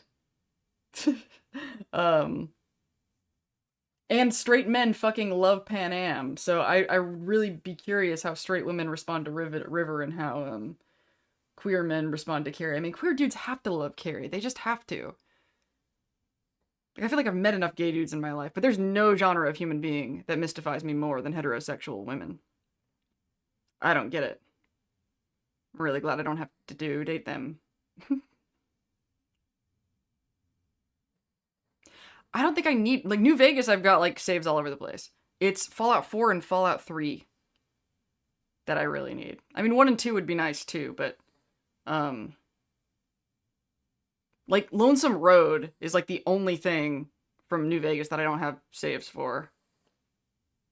Oh my god, that might actually be true. Which is funny, because that's the part I want to talk about the most. I know I have Dead Money, I know I have Old World Blues, and I know I have, Honest Hearts.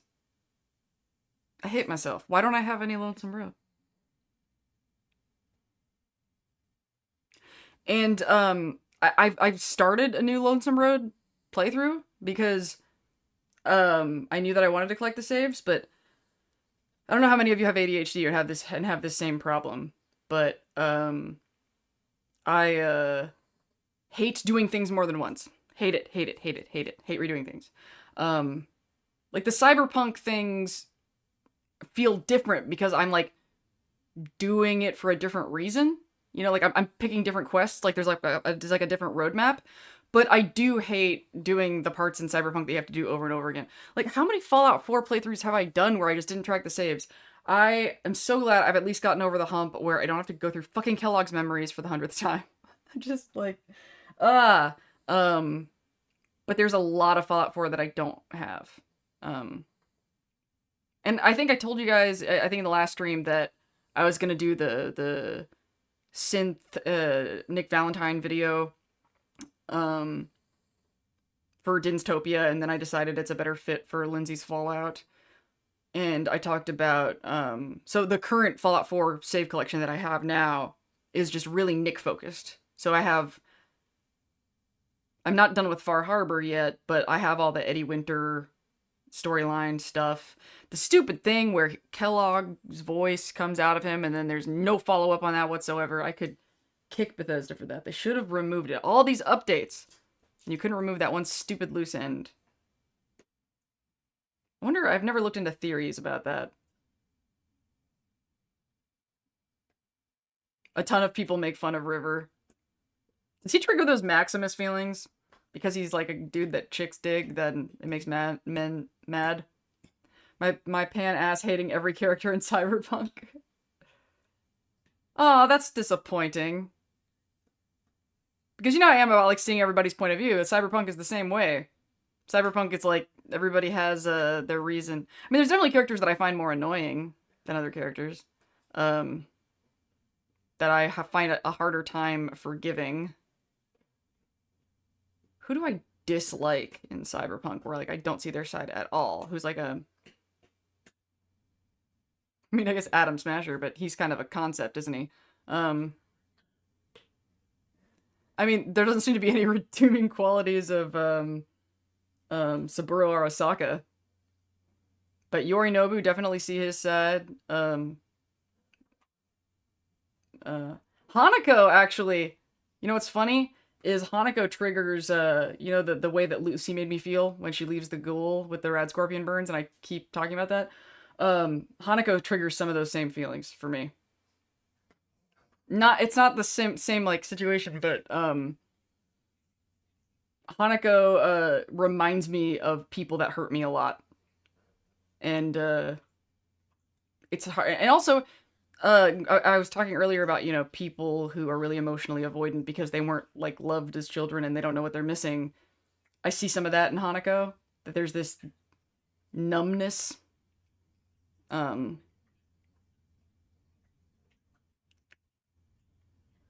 New Vegas is currently $3.33 on Fanatical, but it's part of a bundle, so you have to spend $9.99. Oh, it's one of those sites where they got a bunch of cheap keys.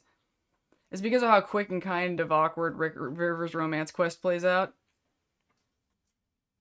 I don't think it's I think it's cute. I really like that romance quest line. I mean, all the romances play out too fast in that fucking video game. That's...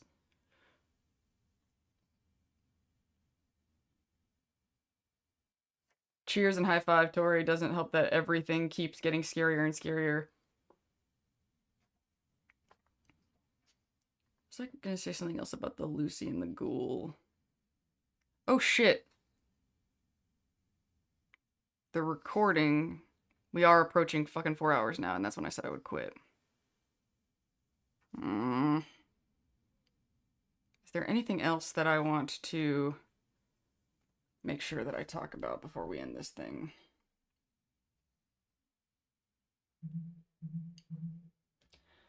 Do I want to talk about that stupid thing? I still feel creatively unsatisfied. Yeah, let me sit with myself for a second and decide what I want to do.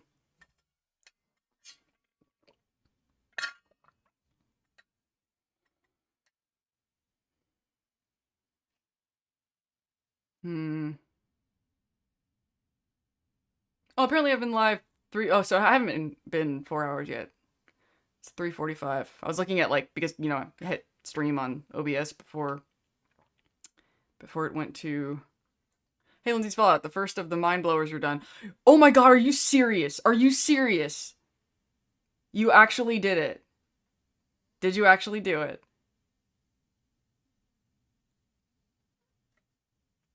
Can you send me pictures on Discord?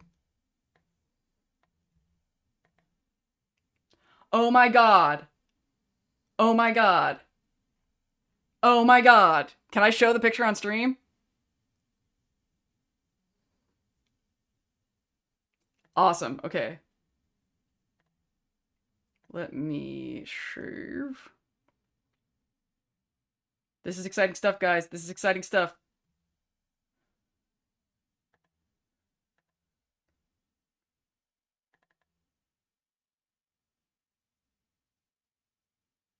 Okay, let me put this in studio mode.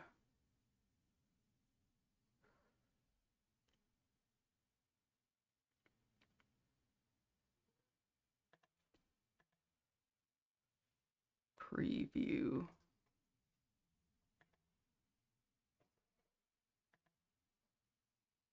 Haha. Look at me. I'm pivoting. I'm pivoting.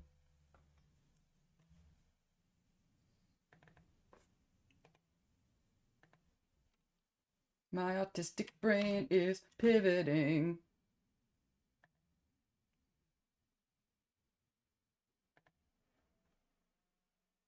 Oh my god. Can I show the picture of you watching the stream? That's hilarious. Especially the face I'm making.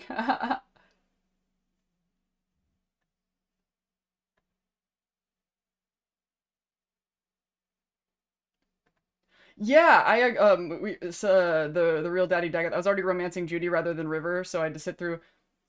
That was awkward being the lesbian playthrough because I really liked River, and I was like, oh, you're sniffing up the wrong skirt there. Call him back when you're tall, blonde, and female.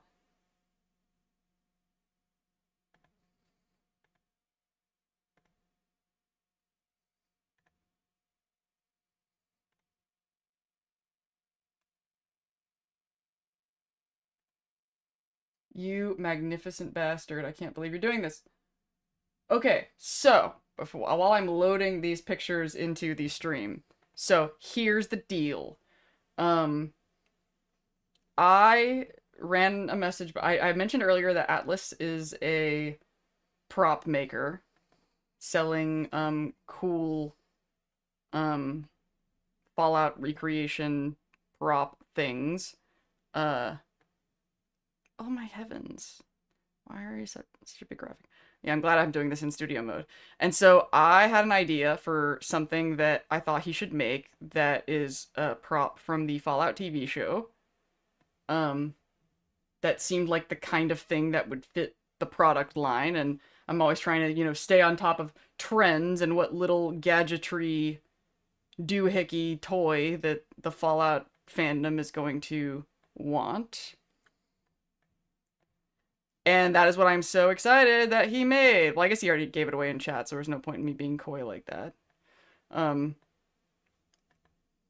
And he has already printed a first batch, and it is...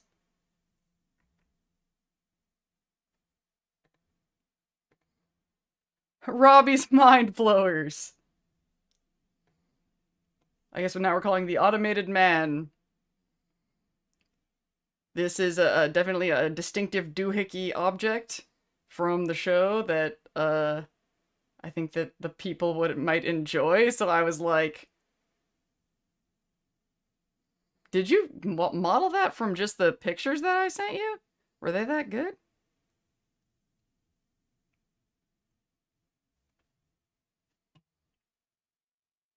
And I guess I'm gonna take this out of studio mode now. And just drop in this hilarious picture that you added. Nobody look at his tabs.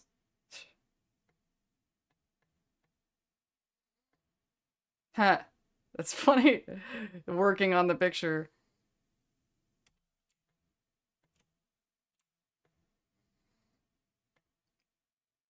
It's for privacy. Even though it was already on screen, but yeah. So funny. That was all just messing around in Tinkercad. I'm glad to know that you can do that. That is so freaking rad. So yeah, I guess the antenna is going to be the tricky part. Probably going to have to be a separate two-step process. But yeah, there's the very same still that I used to, in the YouTube video, talking about Robbie's Mind Blowers, is the still that he could use to build this thing. I love it. I'm also keeping an eye on how the stream looks live right now because there's a delay, so I can see myself moving the windows around now. Alright, that's so cool. I'm excited. And I'm also excited for Robo-Scorpions! Robo-Scorpions! Nothing too salacious in those tabs. I get weird anxiety. It's so weird. I generally feel like I have no sense of privacy. Like I get online and I just say stuff and I have to like stop myself from saying too much. But when it comes to people like seeing my computer history or my tabs, I get a lot of anxiety. And it's funny because it's not anxiety that I'm doing something wrong or something bad that people are gonna hate. It's more seeing things I'm gonna have to explain. That was the thing about my mom. She had I talked about like being under control or versus out of control in the recent video because like my mom that was super controlling and was like, I didn't have to do anything bad to give her anxiety. I just had to do something she didn't understand. I may have actually brought up this example. I feel like I was talking about how I get like the flush when I drink and how like one time I was at, maybe I didn't talk about this, and we were like hanging out with friends and because I'm autistic and I don't give a shit and I'm not really ashamed of anything, I could feel myself getting the flush from drinking alcohol. And so I took my water glass and put it against my face because my face felt flushed. And my mom was like, "What are you doing?" And even, like, the other friends that we were hanging out with were like, "Oh, yeah, that happens to some people. Their faces get warm when they drink." Like, nobody thought it, like nobody gave a shit, except, but she was like, "Ah!" So I think that even if everything I'm doing is, but sometimes I just think random shit. Sometimes I just Google weird stuff. Like sometimes I'll look up something about a sexual fetish, not because I'm interested or into it, but just because I'm curious about people who are into that sexual fetish, you know, like what the mindset is, how they explain it. Like, I also work for a porn site. I talked about how I work for Farm to Tabor. I also work for Foreplay Films. Those are my like two clients. That's how I make my money. So I'm really interested in like kink from a perspective of somebody who has no interest in engaging in kink.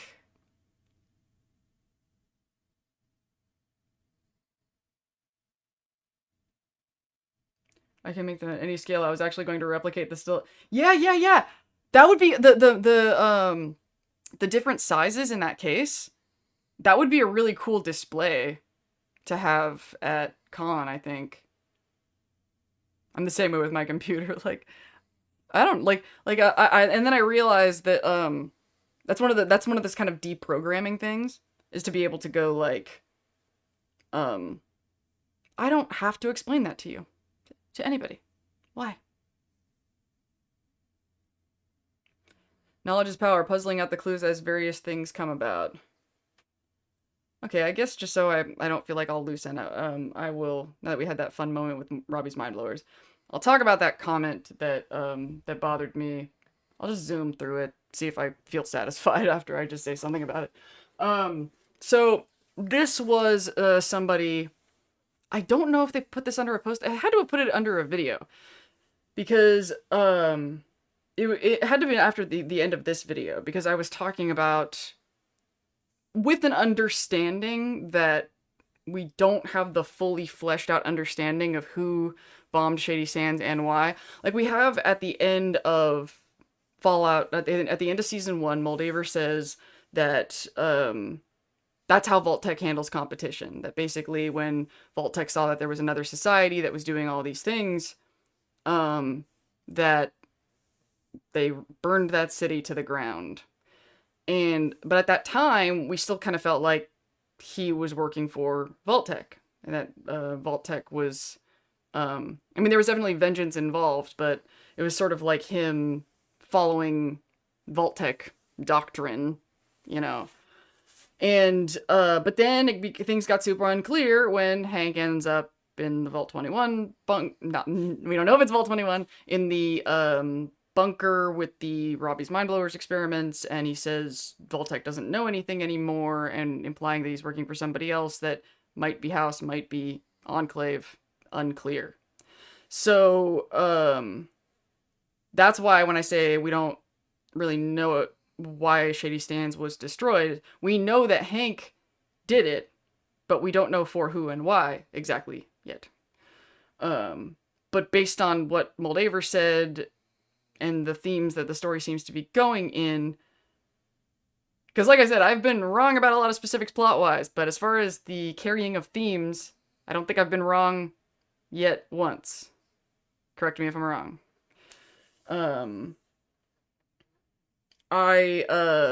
So somebody in the comments, wow, I'm actually getting mad. See, when you start allowing yourself to feel your feelings, they become fascinating. Like, I'll have to examine more why this bothered me so much. Basically, this commenter was victim blaming Shady Sands. They were like, Shady Sands should have defended themselves better. Oh yeah, I kind of touched on this earlier. I was like, if Shady Sands had defended themselves better, the bomb would have found another way in. We saw what worked with the context, but whoever's responsible for this, whether it's House, Vault-Tec, whatever, it's kind of like what I said about Stephanie and Covert Narcissists. They operate within the threshold. Basically, the more we try to figure out ways, and this is true about cybersecurity and crime and everything. If people want to figure out a way around it, they will. And that's one of the things that's so fucked up about our world, is like every time we come up with a way to push back criminals, as long as people are motivated to be criminals, they will figure out how to crime. And they will figure out a way around it. If people's needs are met, their nervous system needs, not just their financial needs, they won't need to do shit that we have to make all these convoluted security things that basically make it so innocent people who've never done harm in their lives have to go through TSA security because we have such a fucking boner for security. And I think what triggered me about this perspective, I mean, what really triggered me about it is the hypocrisy. Because basically this person was like, it's the NCR's fault, and then they said, you just want to blame somebody. I'm like, and that's the only way I responded to this person. I was like, how do you not see the hypocrisy? Like, you're saying blame the NCR, it's bad to blame? You're blaming. The beginning of this conversation was you blaming, so you're saying it's stupid to blame, and stupid, you mean stupid to, and the thing that I don't believe that this person has examined, and that I'm angry that they're not examining, is what they were really saying about you can't blame, is that you can't blame anybody but yourself. That's what they're really saying. That's why they're saying it's okay to blame the NCR, and not okay to blame whoever dropped the bomb. Because that makes them feel disempowered. They're like, I can't blame the person I can't control.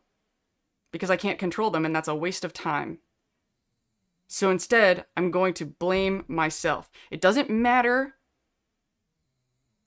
if the entity that hurt me is more powerful than me. It's still my fault that they hurt me. That's what that says. And the mistake is they go, well, it's a waste of time. It's a waste of time to blame them because I can't control them. I can only control myself. But if you can only control yourself and you are overpowered, how is that any more of a waste of time? How is that less of a waste of time? Because that mentality of it's less commendable to blame the other guy and I should blame myself. This is why we live in a culture where people are more likely to hurt or kill themselves than they are to challenge power. And that's the fucking truth. I think I've mentioned in another video when I was talking about Reg in the vault, I was like, show me a community that's never fighting, I'll show you a community that hates themselves. They just take all of the challenge to authority, challenge to the people that are overpowering them, and they turn it on themselves. And they literally showed us that with Reg's storyline from the beginning, how he voted against himself. Because he had no chance. Because that's what he had learned from his environment, that there's no upward mobility for him. So, instead of blaming the forces that are overpowering you, saying that it's pointless to blame somebody who attacked you shows so little self-respect. Like, no, if somebody hurt you, it's their fault.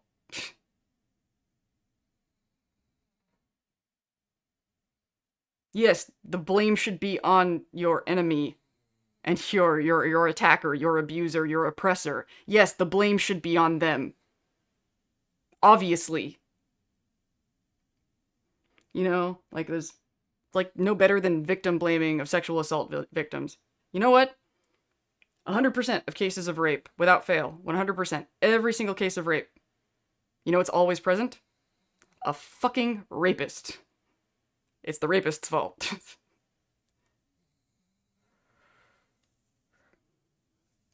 That Reg is gonna be tragic? I could see that. I could see that possibility.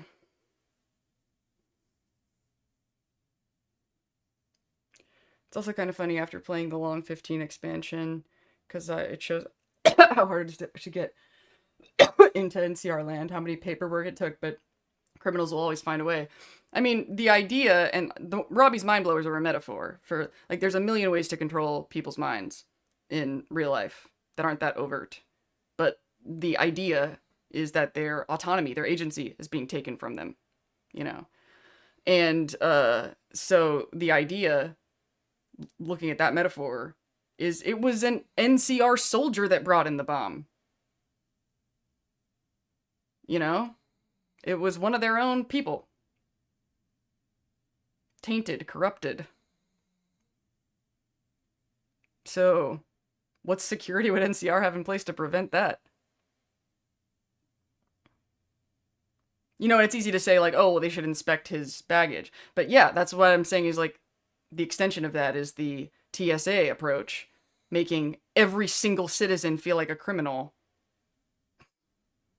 because this one thing happened. Like,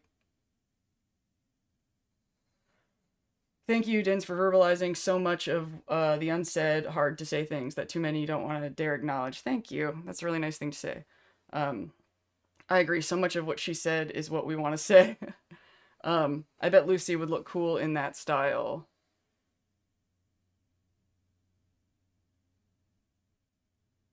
Doll cosplay of Lucy last year. Oh, that's what you're talking about.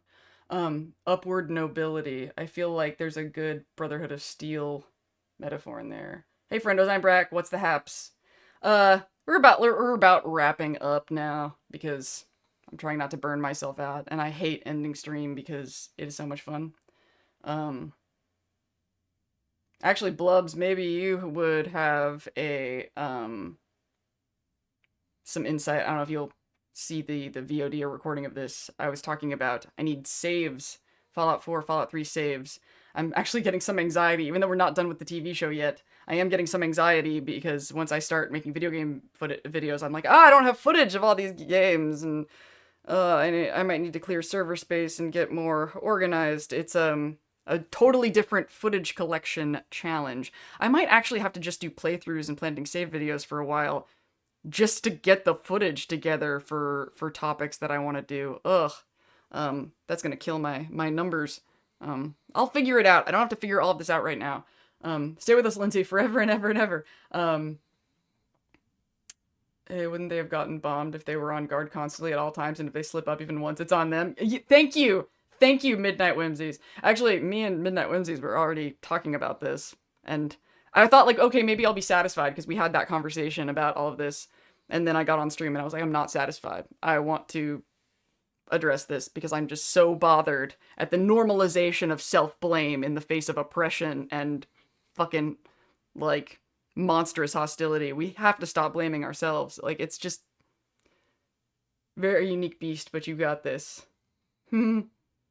Oh yeah, I guess I have one more question. I don't know if this was like a bullshit rumor or somebody like playing a prank and just fucking with the audience, but I briefly saw something about the show coming on 6 p.m. the night before instead of midnight for the rest of the season.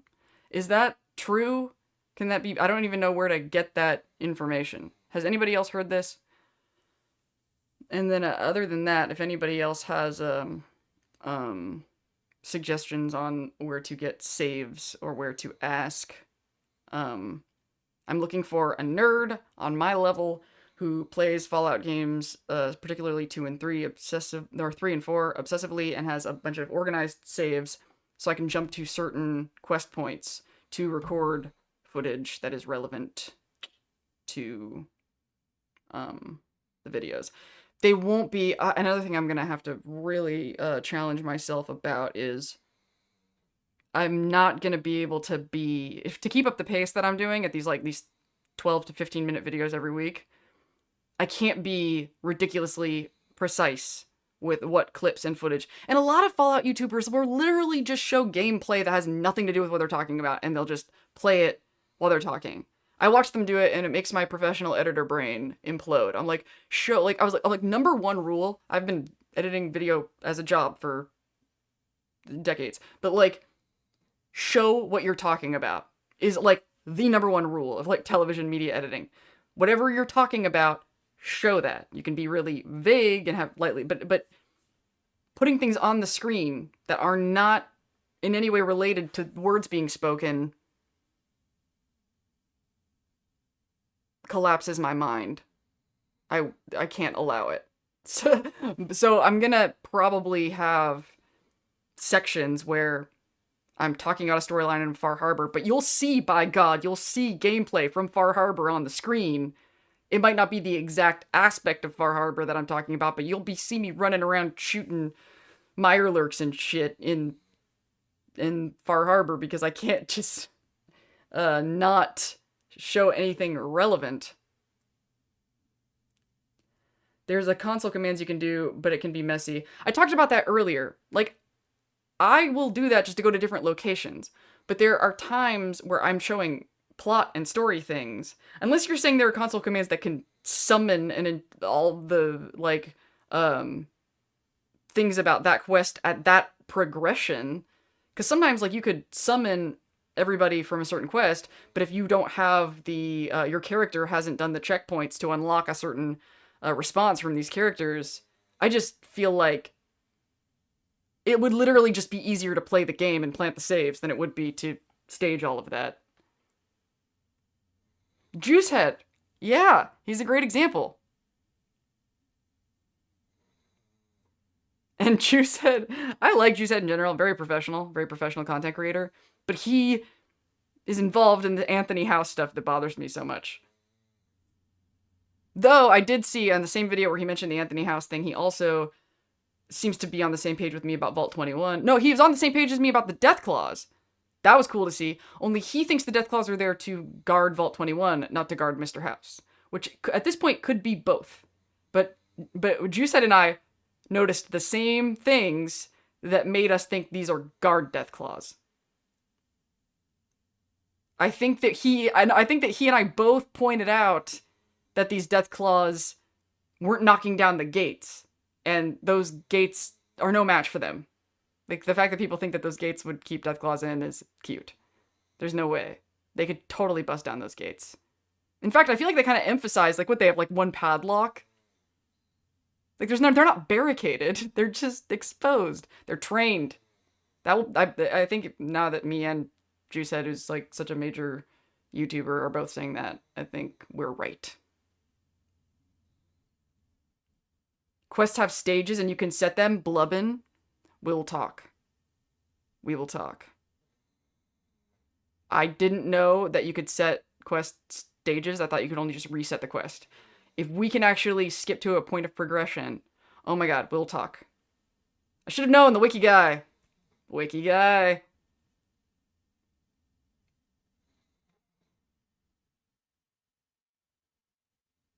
Put the set for each stage. There are mods for that in KCD, but I have no clue about Fallout mods.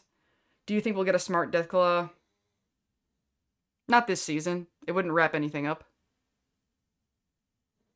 They could throw it as a twist, if we're learning more about FEV and what it can do.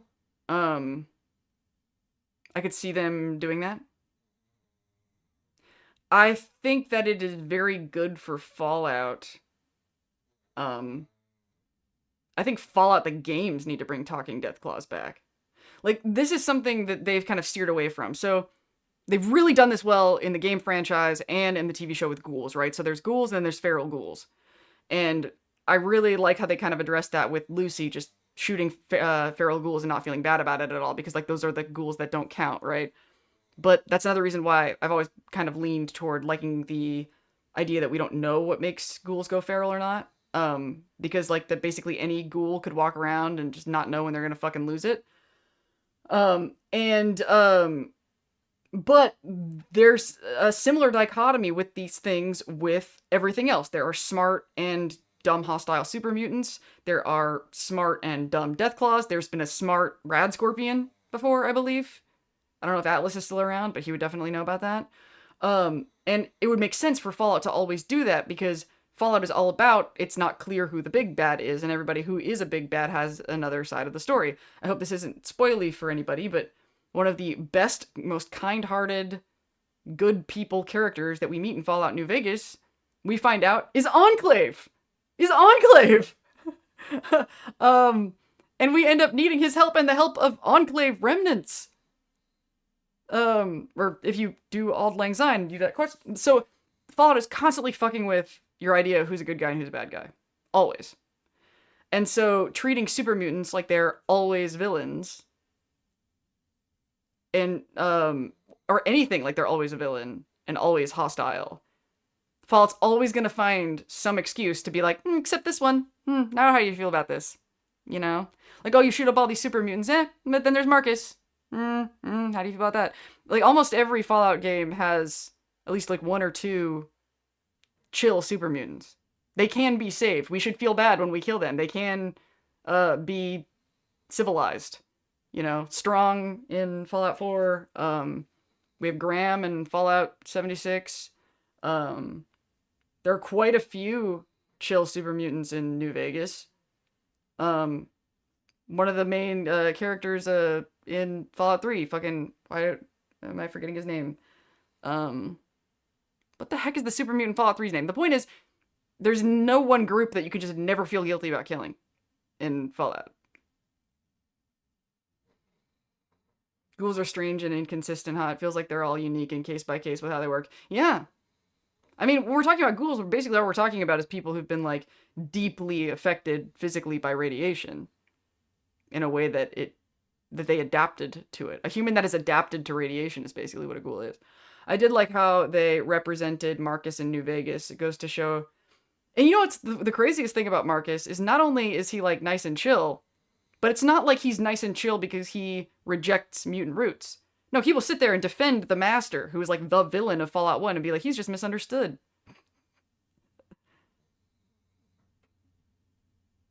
Like, Marcus sees Fallout 1 from a totally different perspective. I always liked the genetic variables and varying radiation exposure determines your ghoulification. Yeah. Erickson? No, I'm talking about like a main character, a super mutant in Fallout 3, who's like, it's one syllable, I'm pretty sure.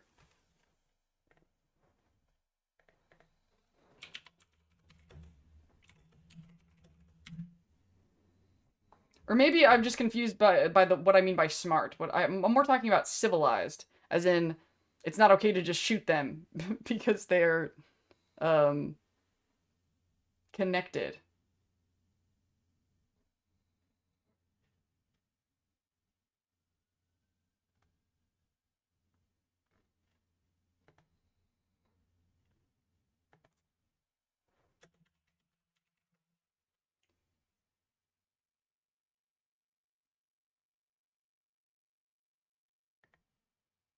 Oh, come on, this should be easier. Fox is who I'm thinking of. Yeah, okay. High intelligent supermutants exist under very specific circumstances. No intelligent supermutants are the result of specific FEV strain. Low intelligent supermutants are a little less clear.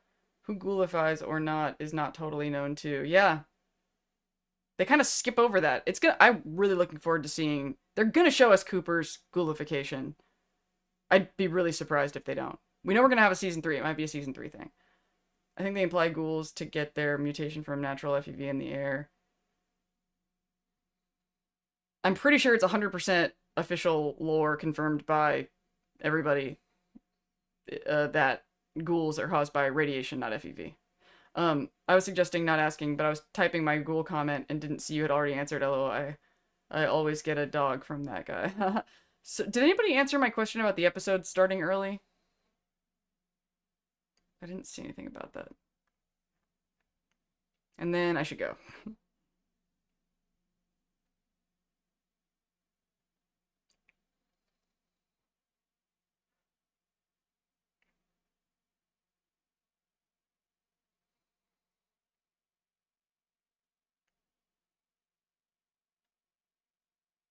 Where's Carble Snarky to tell me to get the hell off stream? I'm gonna give you guys a couple more minutes to see if anybody answers my question. I know it seems like, oh, I could just Google that, but it's kind of a harder thing to Google. I've heard that, but as far as I could possibly find it, it didn't have legs. I could be wrong, though.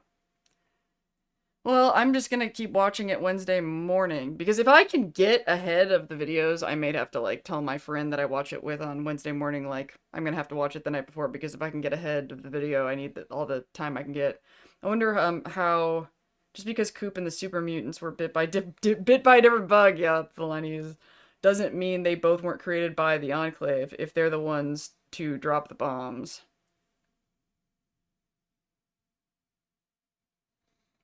Yeah, the fact is they're both the result of the folly of mankind. I think that's I guess this is sort of an abstract opinion. One of the reasons why people are, like the Brotherhood, are so disturbed by abominations, by ghouls, is there's a shame component of not wanting to face what your species has done, which is why ghouls are horrific looking. It's shame, human shame. Harold is a mutant that looks like a ghoul, so I'm sure there are others. Yeah, he's like a combo platter, and I think that we're gonna find out that Cooper is too.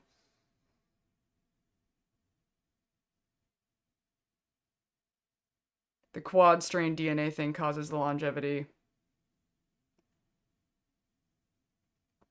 There's definitely something else going on with Coop. Like, I think he can take a lot more damage than a typical ghoul can. It's hard to tell because in the game, especially if you have a character that like has plot armor, you know, then you see humans get shot like it's nothing in the video game context. So it's kind of hard based on the games to sort of judge Okay. So, I am going to close out now. I still don't have like a vibe of how I end these. Thank you everybody for coming. Thank you everybody who did super chats. Anybody wants to give me more money, you are totally invited to do so because I am a whore. I am excited to see where the show goes. And I'm sorry for making a stupid argument, but I'm glad you all think I'm smart anyway. Maybe the chronic use of that chem makes Coop tougher. Yeah. I mean, is the chem FEV or FEV adjacent? Like, I feel like, because sometimes it's like you're not just thinking about the show and the games, but also thinking about how this information has been presented to the television audience, and there are clues in that. Like, I keep talking about how like there's some things that people suggest where I'm like, it's too out of left field right now. We still have these, like, what have they already dropped hints toward for a while?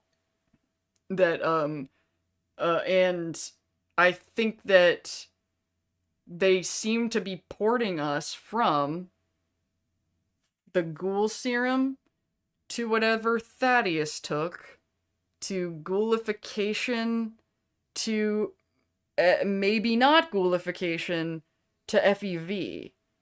Like, that's the chain the narrative seems to be tying together. Because if it wasn't, then FEV would be coming out of nowhere. It wouldn't be like the big reveal. And so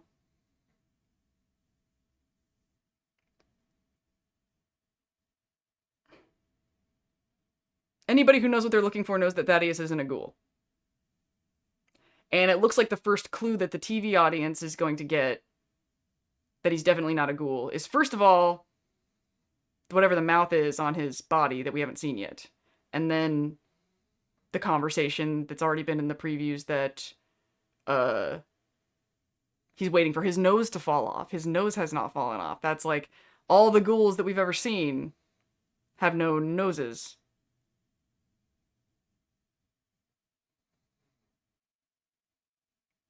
So, based on all the threads that they've kind of moved through, it just really seems like they're kind of baiting and switching that this serum is not about radiation or ghoulification, it is about FEV. There's also sorry I was late to the convo, hoping I can make it earlier to the next one. I hope you do too. We've been having fun, but I'm trying to not burn myself out. Sleep on, sweet dreams. Thanks for the entertainment. I don't know if I want to hang out with Coop if he's going to just keep that uranium in his tummy. Yeah, that's another thing. They didn't really show the removal. Yeah, if it's just sitting in there, when does he take it out? Like, it's in a story sense. Do you think Thaddeus' story is reminiscent of Moreau? I don't know what you're referring to. Do you mean like Island of Dr. Moreau? That's the only Moreau I know. Am I dumb? Did I just embarrass myself? Necropolis Ghoul City in Fallout 1 was populated by a vault that didn't seal correctly, implied it could be that they were sprayed with FEV and then suffered the failure. And Necropolis was in Bakersfield, which Cooper has mentioned multiple times now. To all the ghouls. So we'll see if he, because was I just talking, was it Atlas that I was talking to about Cooper possibly being in a vault? To all the ghouls I've known before. I wonder if Thaddeus will, and that's funnier than I gave it credit for, Atlas. To all the ghouls I've known before. I wonder if Thaddeus will end up joining the Super Mutants army. I don't think he's gonna become a super mutant, though. I think he's gonna become a new thing. I think he's gonna, like, people are like, is he gonna be a centaur? I think he's gonna be a new thing. I wonder if Thaddeus will end up joining the Super Mutants army. Richard Moreau is the original name of Richard Grey, the Master. I'm dumb. That's embarrassing. I knew it was going to be embarrassing like that. I did not know his original name. Which is a reference to Island... Oh, really? Now I feel less dumb. Also, Thaddeus coming from the Boneyard was really surprising to me.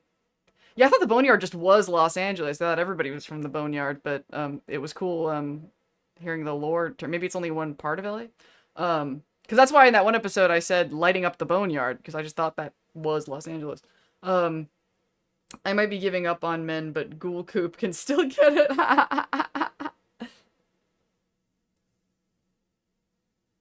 Thad Floater. It's embarrassing to me I couldn't remember Richard.